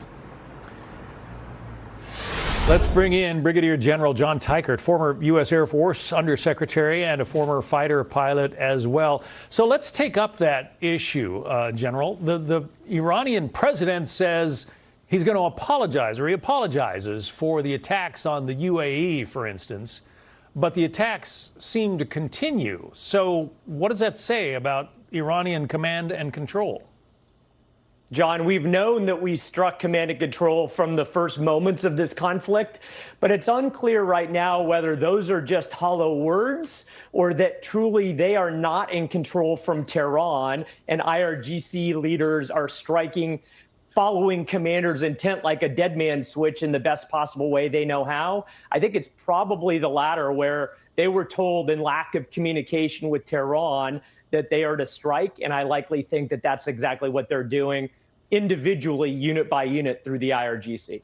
What is the situation regarding the Straits of Hormuz? The Iranians had threatened to close the straits, but they don't have a navy anymore. Can they actually accomplish that? John, they still do have ballistic missiles, cruise missiles, and probably most importantly, drones that could threaten ships going through the Straits of Hormuz. And right now, I think those ships, out of an abundance of caution, are not transiting, and potentially they're waiting for what is likely from President Trump, a promise that tankers can be flagged by the United States or escorted by the United States or insured by the United States. But right now, just the threat of those launches of drones in particular is shutting down flow through the Straits. So what about the Iranian leadership? We know we killed the Ayatollah, or perhaps the Israelis did. The Ayatollah is dead, let's just put it that way. A number of other top military leaders and civilian leaders, if you can make the distinction, are also dead. Who's running the show in Iran?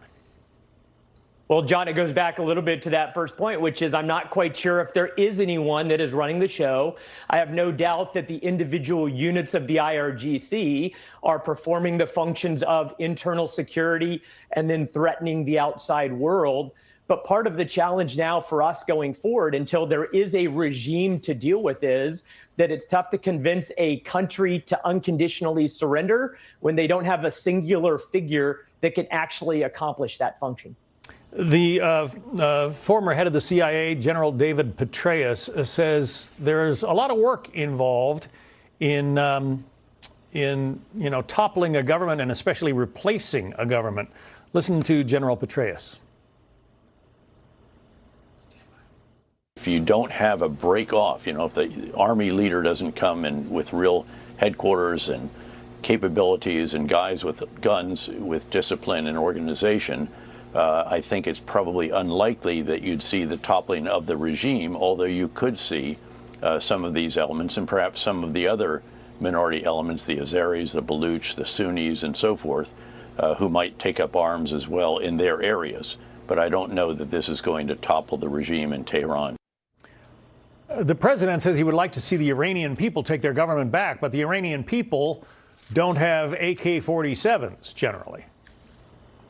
John, I think there's two mechanisms that would allow the toppling of a regime. Either, number one, a figure from within the regime that rises up that is sufficiently compliant to U.S. interests, or an outside opposition group. And General Petraeus is right. Apart from the Kurds, it's difficult to imagine an opposition group that is untrained, unconsolidated, and unarmed, toppling a regime that continues to have pretty good residual internal security power. But I do think you're going to start to see U.S. and Israeli strikes focus more on internal security sites, so that if there is an opposition group that can rise up, or if the Kurds start to come from the northwest, then now it gives them the top cover that they need. Air Force Brigadier General John Teichert, retired. General, thank you. Thank you, John. Now this Fox weather alert: at least 8 people are dead after tornadoes tore through the U.S. heartland. The search is on now for the missing. Fox weather meteorologist Haley Meyer is live in Union City, Michigan, west of Detroit. Haley. Hey there, John. I mean, it's hard to wrap your mind around the absolute devastation you see behind me. Here in Union City, 3 confirmed fatalities, and that was in this very neighborhood. And you can see just how difficult it would be to survive something like this. The National Weather Service giving it a preliminary rating of an EF3 from homes being completely swept off their foundations. A lot of those homes even potentially being tossed into Union Lake here behind me. There are search and rescue dive teams. At this moment, everybody is accounted for here in Union City, but they want to take every precaution necessary because we are just 24 hours post this catastrophic tornado. Now, this is historic in many ways. This would be one of the strongest and earliest in the calendar year Michigan has ever seen a tornado of this nature, one of the deadliest of this decade. And unfortunately for Union City, it was just 2 years ago where some of the very same communities were impacted by another tornado. Not to this magnitude, but still to see back-to-back recent years with devastation is difficult. So I've been told that there are stories of heroism, people saving lives. We've seen many people come here and dedicate their time, money, and energy to clearing out all of these trees. It's going to be a very long process, but the emergency managers here say that they are dedicated to making sure that hope is restored to this community and they get back to a sense of normalcy as soon as they possibly can, but clearly a long road ahead of them. This here in Union City was just one spot. You travel down 45 minutes to our southwest, you head to Three Rivers, Michigan, and that's where a Menards was totally scrapped from another very intense tornado. National Weather Service surveying that damage now. So there's still a lot to get to in Michigan. Again, this was a very rare event. You do not see tornadoes of this magnitude this early in the year and this far north. It was a function of temperatures, how warm it was, and just the right conditions to spawn such a violent tornado. We'll keep you posted on Fox Weather, but I'll send it back to you, John. Yeah, please do. This weird winter of 2025-26 continues. Haley Meyer. Haley, thank you. Meanwhile, the governor of Oklahoma declaring a state of emergency there after severe storms and tornadoes hit multiple counties.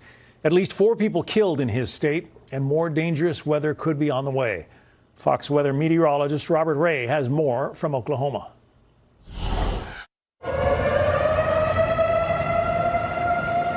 Tornado sirens echoing through many communities the past 48 hours.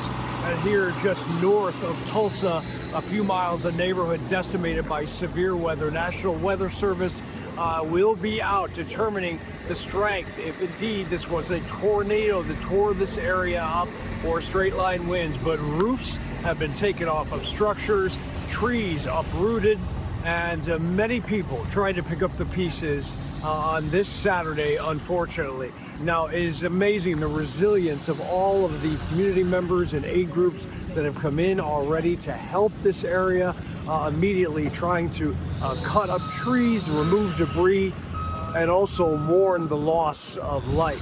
4 people in the state of Oklahoma have lost their lives. 2 of them in western Oklahoma on Thursday from a tornado, another 2 just southwest of Tulsa. Emergency management has been on the ground trying to give hope and also peace to those that have lost everything. So we've had damage from the panhandle all the way over to the eastern part. Really trying to assess the damages and just see what we need to do in terms of bringing support into the communities that have been impacted. It is loud, it is busy, but that is what happens in the aftermath of these horrific storms. Severe weather season starting out like a lion, unfortunately, and many months still ahead. And unfortunately, another 4 deaths in the state of Michigan in the southern area as storms wreaked havoc through there. In total, over 11 states were affected by this outbreak, about 100 million people in the path. Fox Weather will continue our reporting on the ground here from Oklahoma, Michigan, and other spots. John, back to you. Robert Ray reporting from Oklahoma. Robert, thank you. As we mentioned at the top of the hour, President Trump is attending the dignified transfer of the first American soldiers to die in Operation Epic Fury. We're awaiting video of that transfer. We will bring it to you as soon as we receive it. Meantime, Iran's foreign minister with a threat to President Trump, Greg Palkot, on the ground in nearby Turkey. Greg. Hey, John, that's right. Iran's president with something of a message of peace, but the punches and the counterpunches keep flying throughout the region. That'll be my story coming up.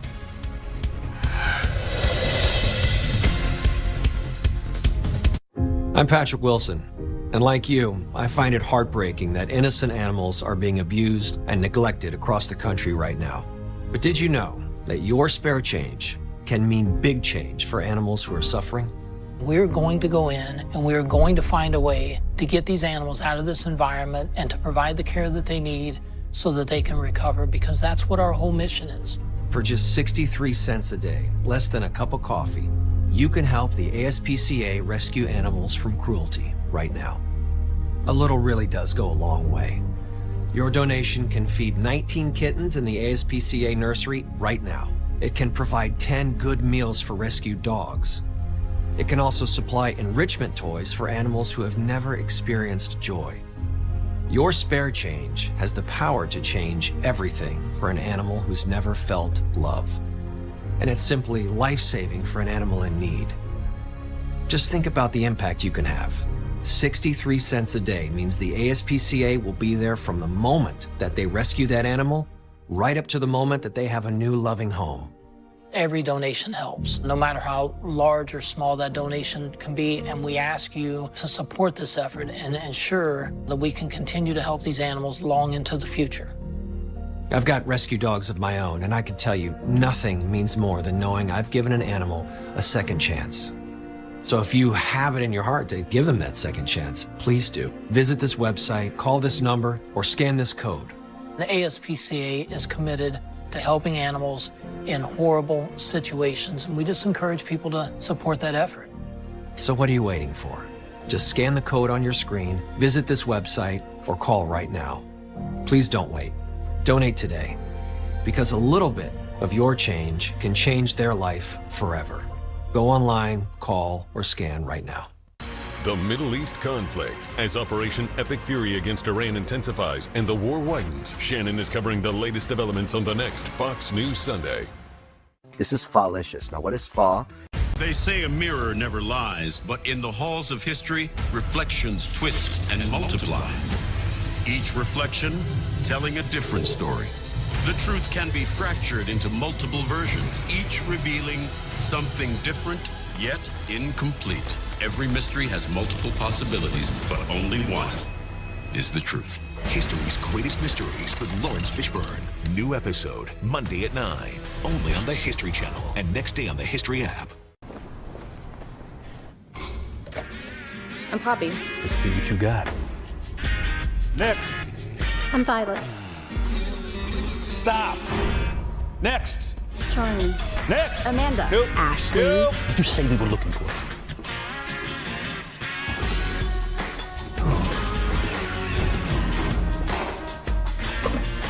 I strip.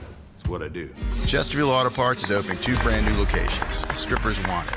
You should never be using traditional laundry detergent. Chances are you're buying a lot of water. And don't even get me started on the plastic. Instead, join the many other people who have already switched to EarthBreeze Eco Sheets. These are dissolvable detergent sheets that go in your machine's tub or drawer, and they dissolve in the cycle to clean your clothes. Plus, EarthBreeze's packaging is sleek, so it fits anywhere. And there's no plastic jugs. So it's time to make the switch at earthbreeze.com. President Trump warning Iran today it will be hit very hard after its president defied his demand for unconditional surrender. The Iranian leader also apologized to his Persian Gulf neighbors for Iran's Revolutionary Guard attacking them. But Qatar, Bahrain, and the UAE say they have intercepted even more Iranian drones. Senior Foreign Affairs correspondent Greg Palkot has the latest from Istanbul, Turkey. Greg. Hey, John, there's a lot of mixed messages flying around and a lot of dangerous stuff flying around the region as well.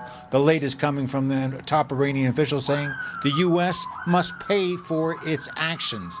That comes after at least a promise of some kind of peace in the region.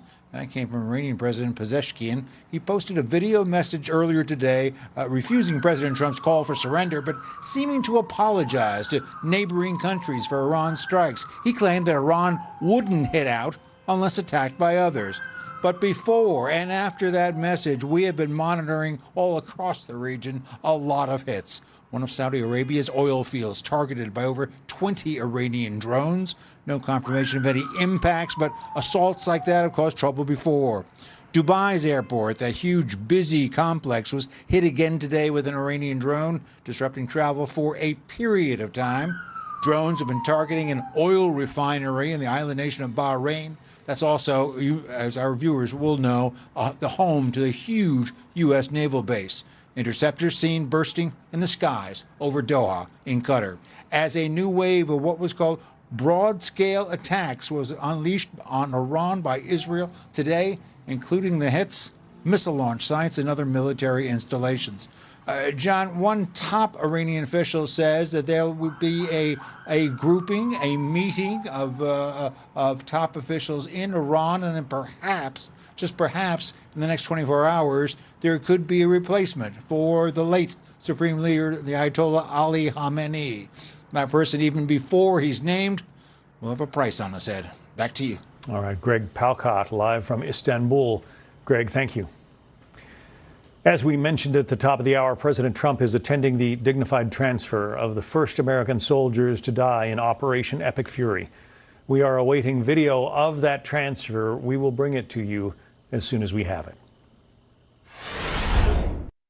As part of our commitment to countering the cartel presence in our region, we must recognize the epicenter of cartel violence is Mexico. The cartels are running Mexico. We can't have that. Too close to us, too close to you. But everything comes in through Mexico, mostly. The only way to defeat these enemies is by unleashing the power of our militaries. We have to use our military. You have to use your military. President Trump earlier today addressing the heads of Latin American nations at the first summit of the Shield of the Americas. He announced a new military coalition aimed to go after those cartels he was talking about. Former acting ICE Director Jonathan Fahey joins me now. So give us the nuts and bolts of what this new organization is all about, Jonathan. Well, it seems to be a coordinated effort between the United States and all these countries to really take it to the cartels. And I think we saw some of this in Mexico recently when they're taking out a cartel leader. But I think what's really important to all of this is President Trump is telling these countries, we have your back and we'll work together, because so many of them were controlled by the cartels, either partly or mostly. And he's telling them, one, we've got your back. And also, you don't want to be on the side of the cartels. They've all seen what happened in Venezuela, and they don't want that to be them or their country. So this is so important to get these countries together, start taking it to the cartels. And a number of things that President Trump has already done that have really hurt the cartels. The main thing is shutting down our southern border, because they were making so much money hand over fist, bringing drugs, human trafficking, which is almost totally stopped across our border. So we got to go after the money, which we're doing a great job, but also they're going to have to go after them militarily, because these cartels have gotten so strong. But again, President Trump is taking it to them, not waiting for them to come to us. And I think this could really be a great benefit for the entire region, because none of these countries are better off if they're under control of drug cartels or organized crime or anything similar to that. So everyone really benefits, the region, the United States, and all of these countries as well. I want to put up a graphic of the narcotics trafficking flows in Mexico. It shows the areas of control of the various cartels, and virtually the entirety of the country is covered by some kind of cartel violence or, shipment points. It's virtually impossible to find a part of Mexico that hasn't been touched by their violence and their corruption. It's really amazing looking at that graphic. And if you think about these cartels, the aggregate amount of business they were doing per year is something around $40 billion.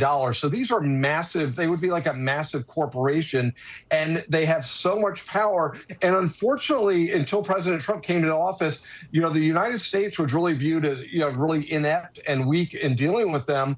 And in many respects, they controlled our southern borders during the previous 4 years. So, what President Trump is doing is taking it to him on the money, and we got to take it to him militarily. And hopefully Mexico is on board or getting on board, because once we get them under control, it's going to be, again, safer, but also more prosperous for the entire region.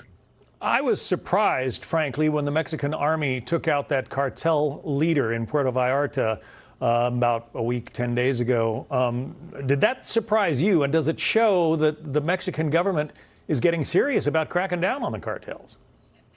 Yes, it surprised me sort of at the moment, but I think the Mexican government is really at a tough position, because if they stay on the side of the cartels, they're on the wrong side of the United States and President Trump. And as we've seen in Venezuela, and also we're seeing in Iran, President Trump really is not playing around, and we're going to deal with this one way or another. So I think in many respects, they chose the lesser of the two options, is be on the side of the President Trump, or at least somewhat, and against these cartels. But hopefully that wasn't just a one-time symbolic thing and going back to business as usual. And I don't think it will be, but we'll see. Time will only tell. Kristi Noem, the former Department of Homeland Security Secretary, is going to be running the Shield of Americas on the American side. Here's what she had to say about what lies ahead. The first objective will be not just on sovereignty, but also migration control, that we will work on economic prosperity.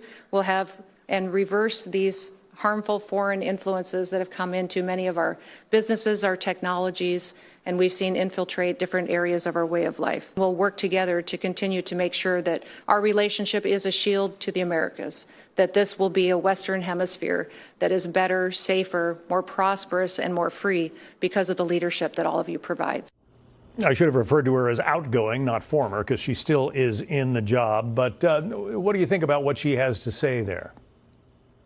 Yeah, I think essentially what she's saying is the United States, the Western Hemisphere is ours. We're going to protect it. We're going to take care of it. And we're going to protect it mainly from China, I think is what she's saying. But also, we benefit when these countries in our hemisphere are prospering. And, most of the illegal immigration was because people were seeking economic benefits from it. So if they're prospering, that's lesser, and there's less of an incentive. But I think overall, it's U.S. dominance of the Western Hemisphere. China needs to, take a step back on, and I think they are in many areas. And certainly what they've seen, they probably don't want to, have any sort of direct confrontation. But I think it is such an important point that it's in many respects been ignored, meaning the Western Hemisphere, by the United States. It hasn't been a high enough priority, or certainly during the last administration. And if we elevate that again, we all benefit. Yeah, so many of those precursor chemicals for fentanyl come from China. Former acting ICE director Jonathan Fahey. Jonathan, thank you. Thank you. So as we mentioned at the top of the hour, President Trump is attending the dignified transfer of the first American soldiers to die in this battle with Iran. We will show you video of the ceremony as soon as it comes into the Fox newsroom. More Fox Report in just a moment. You want to file free? Hit it.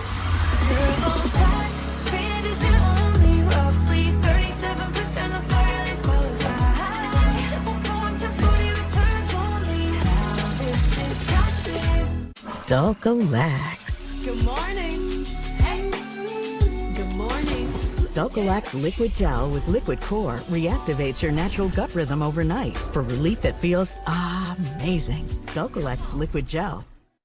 Here I am, field trip chaperone. Before helping prevent migraine with Qulipta, it was hard keeping plans.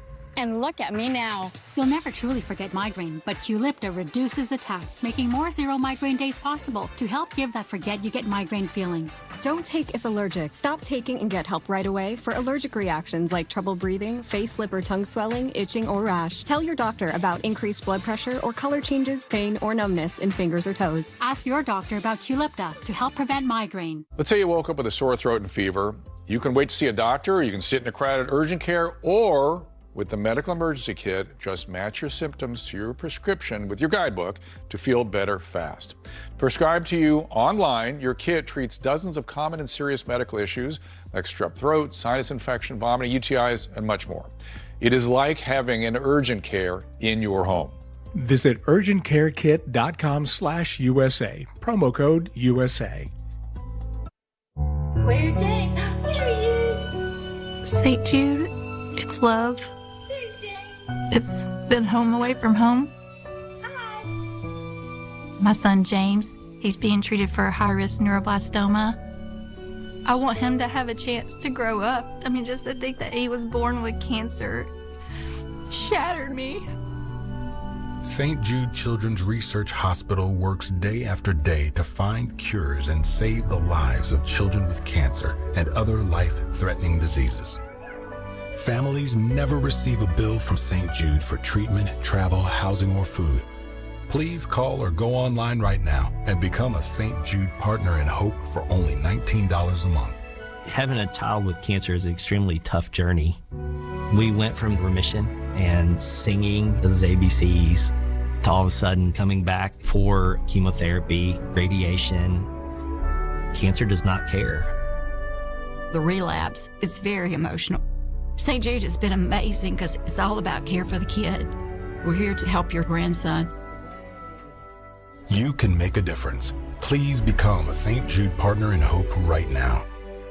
Join with your credit or debit card for only $19 a month, and we'll send you this St. Jude t-shirt you can proudly wear to show your support. All these children they deserve to live. Your donations are contributing one more piece of the puzzle to curing this horrible disease. And I would love for it to be the day where no other family has to fear losing their child to cancer. You've given us hope. You can join the battle to save lives by supporting St. Jude.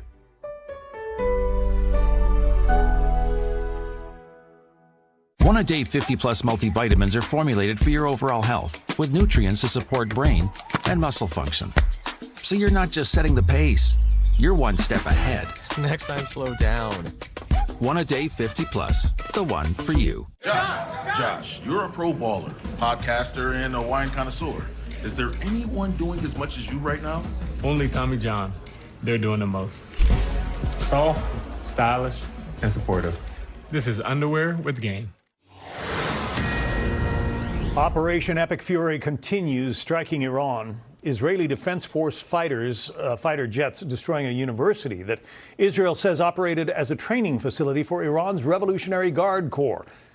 The U.S. has joined Israeli forces in pounding Iranian military infrastructure. President Trump says 42 Iranian Navy ships have been sunk. The president and first lady are in Dover, Delaware, attending the dignified transfer of the first American soldiers to die in this battle with Iran. We will show you video of that solemn event as soon as it comes into us. The warfare has more Americans making their way back home from the Middle East this week with the help of the State Department. Officials say more than 28,000 Americans have evacuated the region. Madeline Rivera has more. The State Department says they've completed more than a dozen charter flights. Check out this photo of Americans boarding one of those flights heading from the Middle East to the U.S. The State Department essentially leasing a Patriots plane to get the job done. The plane landed safely in Washington yesterday. Overall, the department says since last weekend, more than 28,000 American citizens have returned to the U.S. from the Middle East, including a group of Maryland high school seniors who were on a class trip and had a layover in the region when the strikes happened. It felt completely normal at first, as in like my mom had texted something a little bit about the conflict, but I didn't really think anything of it. And it's like, oh, our flight's delayed a little bit. Like that happens all the time. Did not really think anything of it until the alerts started going off on our phones. That was when I was like, wow, this is real. this is bad. Some airlines are gradually resuming flights. Emirates, for example, issuing this statement this morning saying they've resumed operations, including for customers transiting in Dubai. This should give Americans still in the region more options if they are looking to leave. Some private organizations are stepping in too. This administration is working tirelessly to get our individuals, our American citizens, home, but there's a gap, and there's a lack of ability to move as fast as a civilian organization such as the Heroes for Humanity. Notably, the State Department is waiving fees for Americans evacuated on chartered flights. Typically, the department requires reimbursement for these costs. Now it's one less thing evacuees have to worry about. John? Madeline Rivera reporting from Washington. Madeline, thank you. Well, the United Kingdom appears ready to get involved in the U.S. conflict with Iran. Stephanie Bennett is in London with more on that. Stephanie. Hey, John. Yeah, you have a British aircraft carrier preparing to potentially deploy, and you also have American B-1 bombers arriving at RAF bases here in the U.K. All that and more coming up.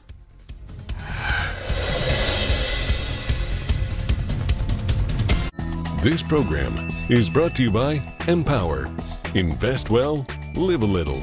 Join our 19 million customers at empower.com. Empower. Wait, it's on the bucket list. It's part of the plan. And your Empower investment accounts are working as planned. But this is so... See you on the bottom, sister. Get good at money so you can be a little bad. Empower.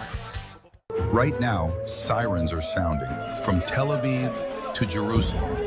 All across Israel, hundreds of missiles and drones from Iran are striking civilians in desperate need of food, life-saving mobile bomb shelters, and emergency supplies.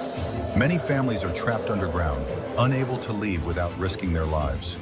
The International Fellowship of Christians and Jews has emergency teams working where the danger is greatest, but critical supplies are running out. Please respond with an emergency gift of $45 now. Your $45 will help provide a one-week emergency food box and resupply trauma bags for first responders in the line of fire tonight. In this critical hour, Christians and Jews can stand shoulder to shoulder, supporting the people of Israel. But there is no time to delay. Give $45 now. Call the number on your screen, scan the QR code, and stand with Israel now. Welcome Home has a whole new meaning for veterans who want to buy a home. Because New Day USA has put the American dream within reach with New Day Home. And one dedicated homeownership team takes care of everything, start to finish. With New Day Home, you'll have an Admiral certified agent helping you find the perfect home, working with our VA loan experts who do all the paperwork for you and get you approved in minutes. 30 days later, you can have the keys. You won't need to spend a single dollar of your savings to get into a home of your own. Not a single dollar for a down payment, not a single dollar for closing costs, not a single dollar, period. If we can possibly get that veteran a home, we're going to do it at New Day USA. Call New Day for your Admiral certified agent and VA loan approval in minutes. 1-888-605-0547. Greg trusts Prevagen for his brain, and this is his story. Hi, I'm Greg. I live in Bloomington, Illinois. I'm not an actor. I'm just a regular person. 8 years ago, I just didn't feel like I was on my game. I started taking Prevagen, and I want people to know that Prevagen has worked for me. Give it a try. I want it to help you just like it has helped me. I've been taking Prevagen for 8 years now, and it's still helping me tremendously. Prevagen has been the #1 selling brain supplement nationwide for over 10 years. I'm Richard Kern, and I love my hose. It's my new Pocket Hose Copperhead, the lightweight, kink-free hose that grows while the pocket pivot swivels to eliminate creasing at the spigot. We use 3 unique layers of latex wrapped in our unique interlaced sleeve with no seams to burst or snag. And when you turn off the water, away it goes, shrinking back to a pocket-size hose. Get your Pocket Hose today at Costco, Walmart, the Home Depot, and on Amazon with immediate free delivery. Order now. Eye bags, dark spots, wrinkles. There's one product that can fight them all. Only one. Particle Face Cream. ParticleMin.com. Engineered for men, made for our skin, and backed by science, and it actually works. Visit ParticleMin.com and use the promo code on your screen to get 25% off. 1 minute in the morning and 1 minute at night. Super easy. Visit ParticleMin.com and use the promo code on your screen to get 25% off, free shipping, and a 30-day money-back guarantee. ParticleMin.com. Iran has a near limitless supply of Iranian Shahed drones. Israel's air defense continues to hold strong. This war has spilled over into new territory. America is watching. The battles in the Middle East are now drawing a response from London. The UK is preparing one of its 2 aircraft carriers for possible deployment, with the crew ordered to be ready to sail in just 5 days. That move could put the Royal Navy in position in the Mediterranean as Britain looks to protect its forces and interests. Stephanie Bennett is in London with more on that. Stephanie. Hey, John. Yeah, as things intensify in the Middle East, you have that British aircraft carrier preparing for potential deployment. And you've also got American B-1 bombers landing at RAF bases here in the UK today and also yesterday. The HMS Prince of Wales is currently in Portsmouth, with UK news outlets suggesting it could sail to the Mediterranean or the Middle East. The crew reportedly has been told, quote, they must be ready to leave in 5 days. Meanwhile, the UK Ministry of Defense says the United States has started using British bases for specific defense operations to prevent Iran firing missiles into the region. Starting last night into today, several American B-1 bombers could be seen landing at RAF Fairford in Gloucestershire. In addition, RAF Typhoon and F-35 jets have continued their operations over in Jordan, Qatar, and Cyprus and the wider region in defense of British interests and allies, of course. But the UK government has been accused by some of not acting fast enough. It comes after the RAF base in Cyprus was struck by a drone. HMS Dragon will be deployed there, but it won't be ready to leave the UK until next week, they say. Officials say Britain has been deploying more assets for several weeks, though. This is probably the most dangerous time of the last 30-odd years that I've been in uniform. And it's very clear that the demands on defence are rising, and that's why I think the Prime Minister said in his Munich Security Conference speech that we needed to spend more on defence and do it faster. And the ministry says they have launched about 400 additional personnel to Cyprus in recent weeks. John? Stephanie Bennett reporting live from London. Stephanie, thank you. For more on this, let's bring in Fox News contributor and senior advisor at the Heritage Foundation, Kyron Skinner. Kyron, at first, the British, or at least the Prime Minister, was fairly hands-off in the Iran situation, didn't want to let U.S. forces use British bases. That tune seems to have changed. Why?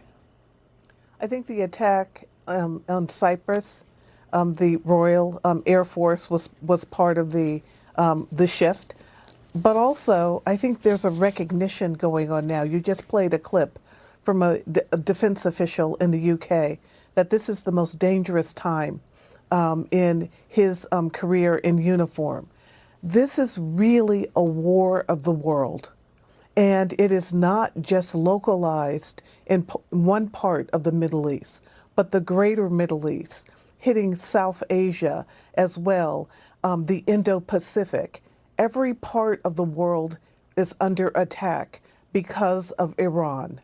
And it's not just now, and it's not just because the U.S. decided to strike, the U.S. and Israel.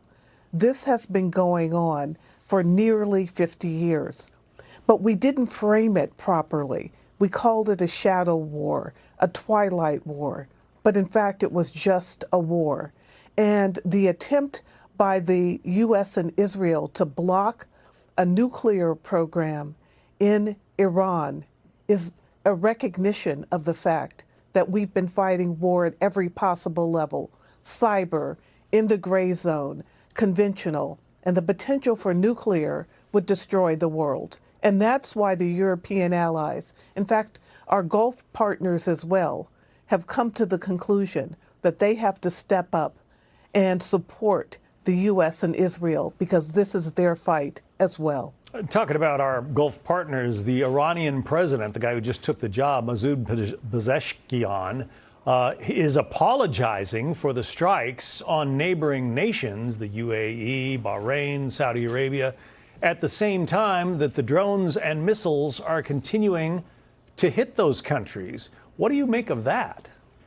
The fact that almost immediately the Iranians attacked a half dozen Persian Gulf states is, to me, proof positive that it's not just about the U.S. They claimed we're going after U.S. military bases in the region, but that's not really the case. It's about the world.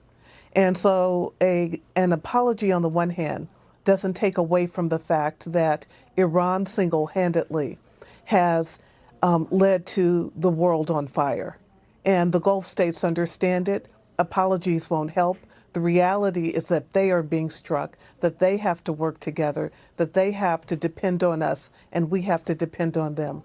And even in Europe, as far away as Ukraine, the Canadians are calling on the Ukrainians to help provide the special knowledge that they have of Iranian-made drones that the Russians used. I can't think of a part of the world that's not being affected by what's happening right now. The former Vice President Mike Pence says this could be the dawn of a new era in the Middle East. Listen. Once we take down the military and security apparatus of Iran that has threatened our country, threatened our interest in the region, our ally Israel, and the world, not only can the people of Iran have an opportunity to reclaim their freedom, but also I think it's going to create an opportunity for the Abraham Accords just to be a down payment on a whole new era of peace and security across the Arab world. Some assessments, pessimistic assessments, I guess, suggest that the United States is never going to be able to vanquish the Iranian military, the missile program, et cetera, and that the former vice president's words are sort of a pipe dream. How do you assess it? I agree with him, and I don't think they're a pipe dream. I think it will be a difficult reality to achieve, but it's not just about the nuclear program or the missile program. It is about the ideology, and it's really difficult to defeat an ideology and a belief system. But the world is watching, and people who are affected by Iran or who may have believed in the Tehran regime are looking at the possibility for freedom for the first time. And I believe that most people throughout the world, even those who've lived under repression and authoritarian rule, when given the opportunity, will head toward peace and freedom. And I believe that's what's going to happen. I agree with the former vice president about the centrality of the Abraham Accords.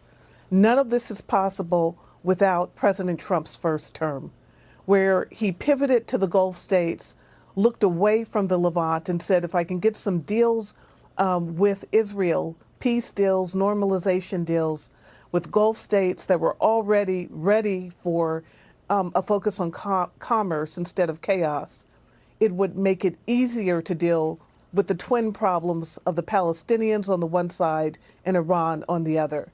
So the vice president is absolutely right in the sense that we're about to see a new world emerging. Kyron Skinner from the Heritage Foundation and a Fox News contributor, thank you. Well, President Trump has just attended the dignified transfer of the first American soldiers to lose their lives in the battles with Iran. It concluded about 20 minutes ago. The president is now on his way back to Doral, Florida. We have tape playback of that ceremony, and we will provide it as soon as it comes into the Fox newsroom. We'll have more Fox Report in just a moment.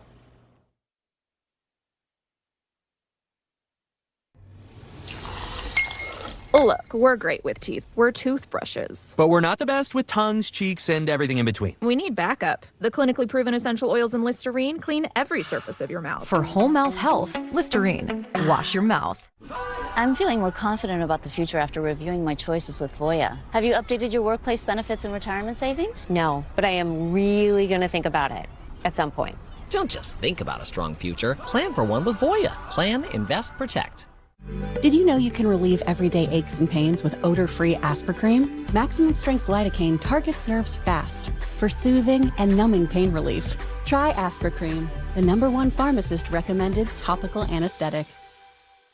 At Sonobello, we believe in you. This is your time to feel confident. Before Sonobello, y'all, I was literally a size 10, and now I'm a size 2. I feel incredible. I've got abs again. In just one visit, Sonobello's micro laser technology permanently removes stubborn fat. I look younger. I'm literally living my dream. Call now for your free, personalized consultation. Easy monthly payment options make your best body more affordable than ever. And military members save even more. Call Sonobello today. Pump up the volume. Go ahead. Crank the volume. We got you. USPS has increased daily package processing capacity by 46% in the past 5 years. And with USPS Ground Advantage, your packages stay in our secure network, dock to door, nationwide. For full visibility, near real-time tracking, affordable pricing, for peace of mind. USPS Ground Advantage. My credit journey has been wild. If you want to build a business, it's really important. Kickoff helped me build credit fast. I started around 600, and within a year, my credit was up 84 points. Go to kickoff.com and build your credit today. Iran's exiled crown prince on My View. From where the regime stands to the U.S. involvement of the next leader, Reza Pahlavi discusses it all with Laura tonight. So how did these three end up in this Vegas speakeasy with a story no one will believe? It began with ringside seats from BetMGM. That meant anything was possible. Like chatting with this guy, not that guy, this guy, who knew another guy who gave them a password that led down here, through here, and along here. Oh, not here. And helped them open this door. Actually a bookcase with a hostess named Jules and an epic spot. Make it a night where anything can happen. BetMGM. Make it legendary. They say a mirror never lies, but in the halls of history, reflections twist and multiply. Each reflection telling a different story. The truth can be fractured into multiple versions, each revealing something different, yet incomplete. Every mystery has multiple possibilities, but only one is the truth. History's Greatest Mysteries with Lawrence Fishburne. New episode, Monday at 9. Only on the History Channel and next day on the History app. I'm Poppy. Let's see what you got. Next. I'm Violet. Stop. Next. Charlie. Next. Amanda. Nope. Ashley. Nope. What did you say we were looking for?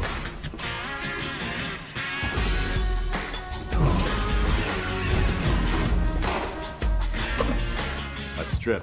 It's what I do. Chesterfield Auto Parts is opening 2 brand new locations. Strippers wanted. We're continuing to monitor severe storms that have been slamming the U.S. heartland over the past couple of days. Tornadoes have killed at least 8 people in Michigan and Oklahoma. The latest forecasts say severe weather is expected this weekend from Texas up to the Great Lakes. More than 100,000 people have lost power. Oklahoma's governor has declared a state of emergency there. Stay with Fox for the latest on these killer storms. Well, Iran's leadership is very much in question as the U.S. and Israel continue strikes on that country. How will changes at the top impact the conflict and the future of the world's #1 state sponsor of terrorism? Foreign policy analyst Lisa Daftari on that in our next hour. Extreme weather moving into the area. Better stay inside. Don't let what's happening outside affect how you feel inside. Pella windows are tested against extreme heat, cold, wind, and rain. Do you have a yo-yo smile? Sometimes yellow, sometimes white. It's a constant battle between everyday stains and whitening treatments. Until now, get Smile Actives, the daily teeth whitening breakthrough that gives you a more youthful smile and helps you keep it. At 43 years old, I don't mess around with products that waste my time. Smile Actives is easy, and it works. No gloopy trays, no messy strips. Just add a little bit on top of your toothpaste when you brush your teeth. And ta-da, white teeth. Just add Smile Actives to your favorite toothpaste and watch the magic happen. Our patented Polyclean microfoam lifts away deep stains for a dramatically younger and whiter smile. You have a choice. You can have those yellow teeth and just be old Nana or Pop-Pop, or you can be smiling and dazzling and full of confidence. I love my white teeth. Scan, click, or call for your whitest smile yet. And if you order right now, we'll double your whitening free. Get an extra Smile Actives as our free gift to you, but only while supplies last. I drink coffee every day. I started noticing that my teeth were not as bright as I'd like them to be, a little dingy, but Smile Active, it works. Got your boy gleaming. 100% of users saw whiter teeth. Smile Actives lifts away even the toughest stains from coffee, wine, and food, gently restoring your bright, youthful smile. Plus, it's safe for veneers, crowns, and dentures. It's really a no-brainer if you want to whiten your teeth. Clinically shown to brighten your teeth 5 shades whiter in just 7 days. If you could use something so easy like Smile Actives to take yellow teeth to white teeth, why wouldn't you? Act now. Get Smile Actives for just $24.95 and we'll double your order free. But hurry, this deal won't last. Smile Actives is guaranteed to work. Whiten your teeth or get your money back. No questions asked. Don't wait. Get Smile Actives for just $24.95 and we'll send you a second bottle absolutely free. That's free shipping. A free extra bottle. That's an incredible 58% savings. Scan the code, go to smileactives.com or call to get your beautiful whiter smile now. What if you're sick at home or traveling and can't get medical help or prescriptions? Doctors say a medical emergency kit is the answer. Joining me is Dr. Drew. Thank you. And yes, these kits put you in charge of your health. They come with physician-prescribed medication to treat multiple common and some serious issues as well. What are some examples? Sure. Generic Z-Pak, amoxicillin, other essential antibiotics and antivirals that treat flu, pneumonia, strep, ear infections, sinus infections, urinary tract infections, and more. So it is like urgent care and a pharmacy at home? Exactly. No waiting, no pharmacy, no copays. You feel better faster and avoid serious complications. How do you know what medicines to take? You just match your symptoms to the doctor-written guide or schedule a quick telehealth call. Sound advice. Order online in minutes at the website below and save $45. Thank you, doctor. Visit urgentcarekit.com/USA, promo code USA. With all the vitamins and this stuff, I start every day feeling my best, ready to go.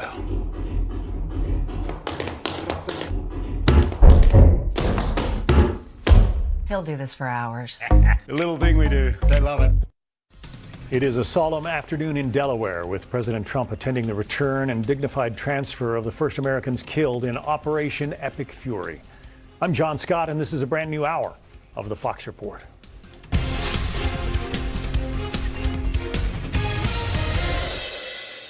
We're keeping our eyes on the Middle East as the conflict with Iran enters its second week.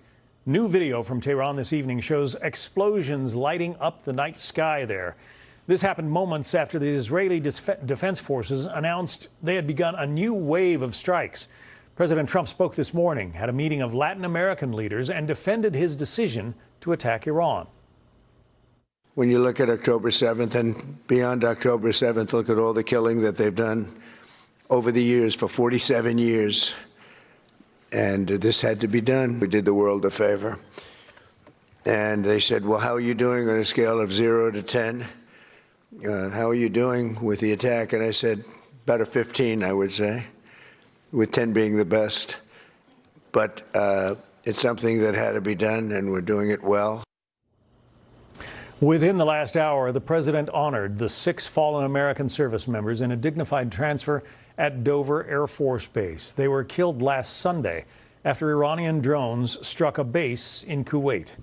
We're awaiting video of that ceremony. We will show it to you as soon as we can. David Spunt is live in Doral, Florida, where President Trump will spend the weekend. David. Hi, John. President Trump on his way back right now to his club in Doral, just outside of Miami. He is wheels up at Air Force One, leaving Dover Air Force Base. That's where he just honored those 6 fallen heroes and paid respects to them, along with the vice president and other cabinet members. I want to show a picture of all of them, and I want to read their names. I've been doing it all day. I think it's important to do it, especially today. Some of the families were there as well to meet with the president. Captain Cody Cork, Sergeant First Class Noah Titchens, Sergeant First Class Nicole Armour, Sergeant Declan Cody, Major Jeffrey O'Brien, and Chief Warrant Officer Robert Marzon. Here's the president earlier this morning in Florida on this dignified transfer. Very sad situation. To greet the families of the heroes coming home from Iran, coming home in a different manner than they thought they'd be coming home. But they're great heroes in our country, and we're going to keep it that way. There's always When it comes to war, there's always that. Now I'm in Doral, just outside Miami, because earlier today a large presence of leaders from Latin America, South America, Caribbean nations met with President Trump, the Shield of the Americas Summit at Trump Doral Golf Club, to talk about stopping the drug flow, the cartel flow, while boosting security for nations in the Western Hemisphere. Leaders from Argentina to Bolivia to Costa Rica to the Dominican Republic. President Trump also made some news on camera about the future of Cuba. Watch. Cuba's at the end of the line. They're very much at the end of the line. They have no money. They have no oil. Cuba's in its last moments of life.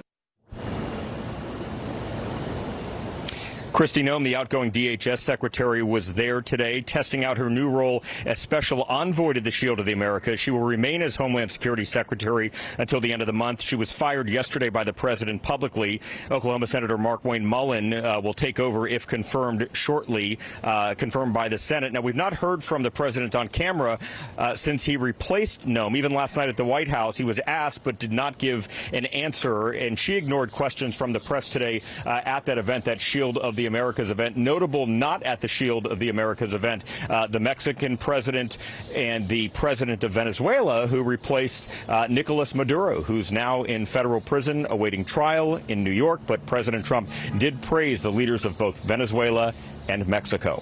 John? David Spunt reporting live. David, thank you.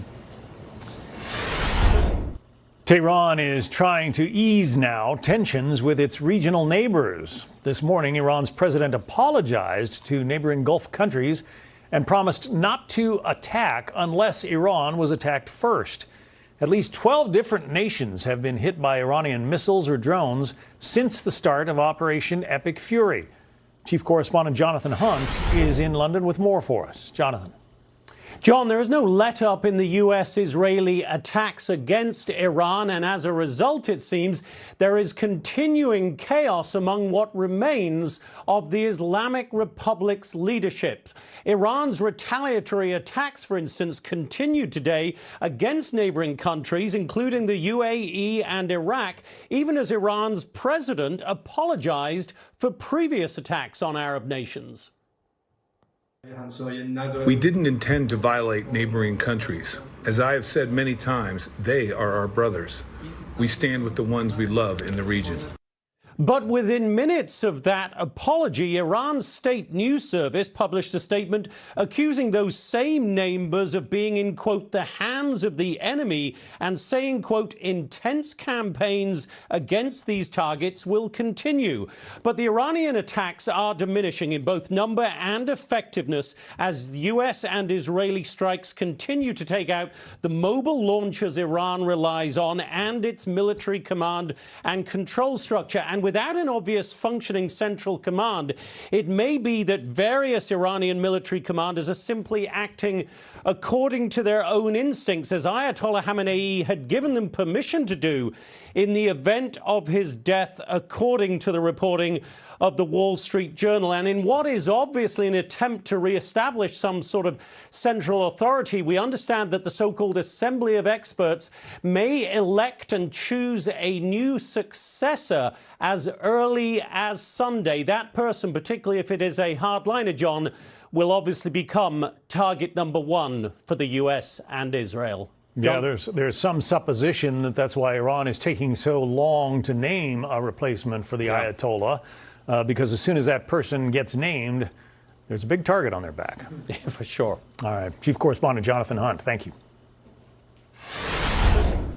Since the death of Ayatollah Khamenei, Iran's temporary leadership council has been running the country. But the question remains, who takes on the role of supreme leader? The son of the late Ayatollah is considered the frontrunner, but President Trump said that would be, quote, unacceptable. Let's bring in Lisa Daftari, the editor-in-chief of the Foreign Desk, also a foreign policy analyst. Who would you say, Lisa, is first in line to take over running Iran? The people of Iran. That's the answer. The people of Iran will not accept anyone from this regime.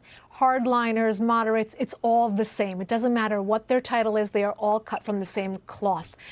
For years and years, the Iranian people were going to the polls, and then they started boycotting the elections because all of the candidates, or so-called candidates, were elected from or chosen from the same regime. They are all murderers. They're all seen as terrorists, and the Iranian people have spoken out. It's time for regime change. It has to come from someone who is outside of this regime, who is going to be secular, who is going to be democratic. And as you've seen for quite some time now, the people of Iran have gone very courageously out onto the streets. They are calling for Prince Reza Pahlavi. The majority of protests are using slogans that are invoking his name, his father's name. They're looking back with nostalgia, or faux nostalgia in the case of the young people of Iran, to the period of the time of Iran where the Shah was reigning over, and are looking at that time and thinking, we want those glorious days back, and we want to build upon that going into the future. I hope that you are right. I hope that the Iranian people can take over. But when the IRGC has its tentacles so deeply entwined in the fabric of Iranian society, and the Basij as well, they're running the gas stations, the grocery stores. Every time people make, a purchase, the IRGC is profiting. How do you untangle that web?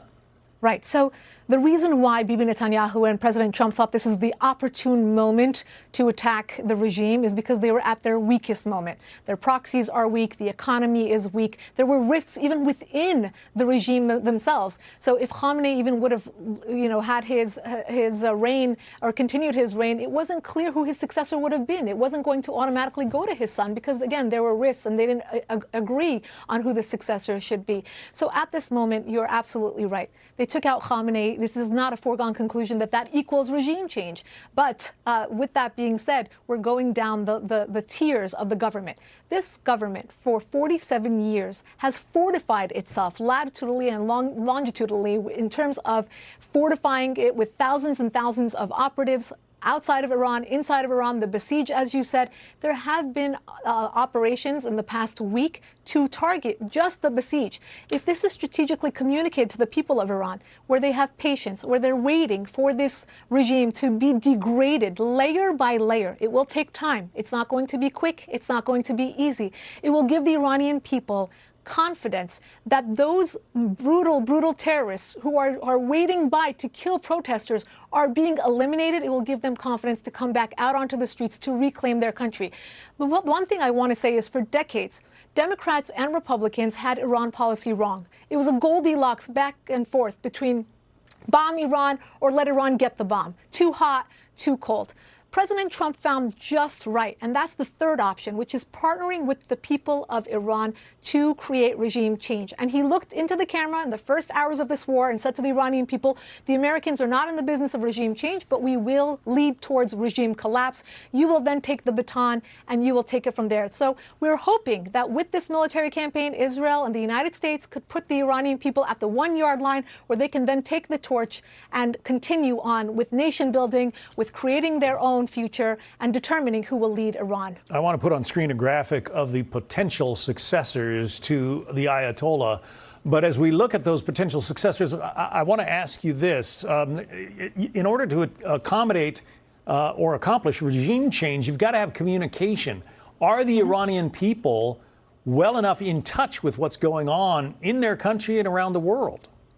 Yeah, so that's a great question. Right now, the internet being cut off because, again, the Iranian people and their capability and that grassroots movement, it has been and it continues to be the Achilles heel of this regime. So they cut off the internet. So we can't have or continue to have the Iranian people get information and also give us information, because they have served as citizen journalists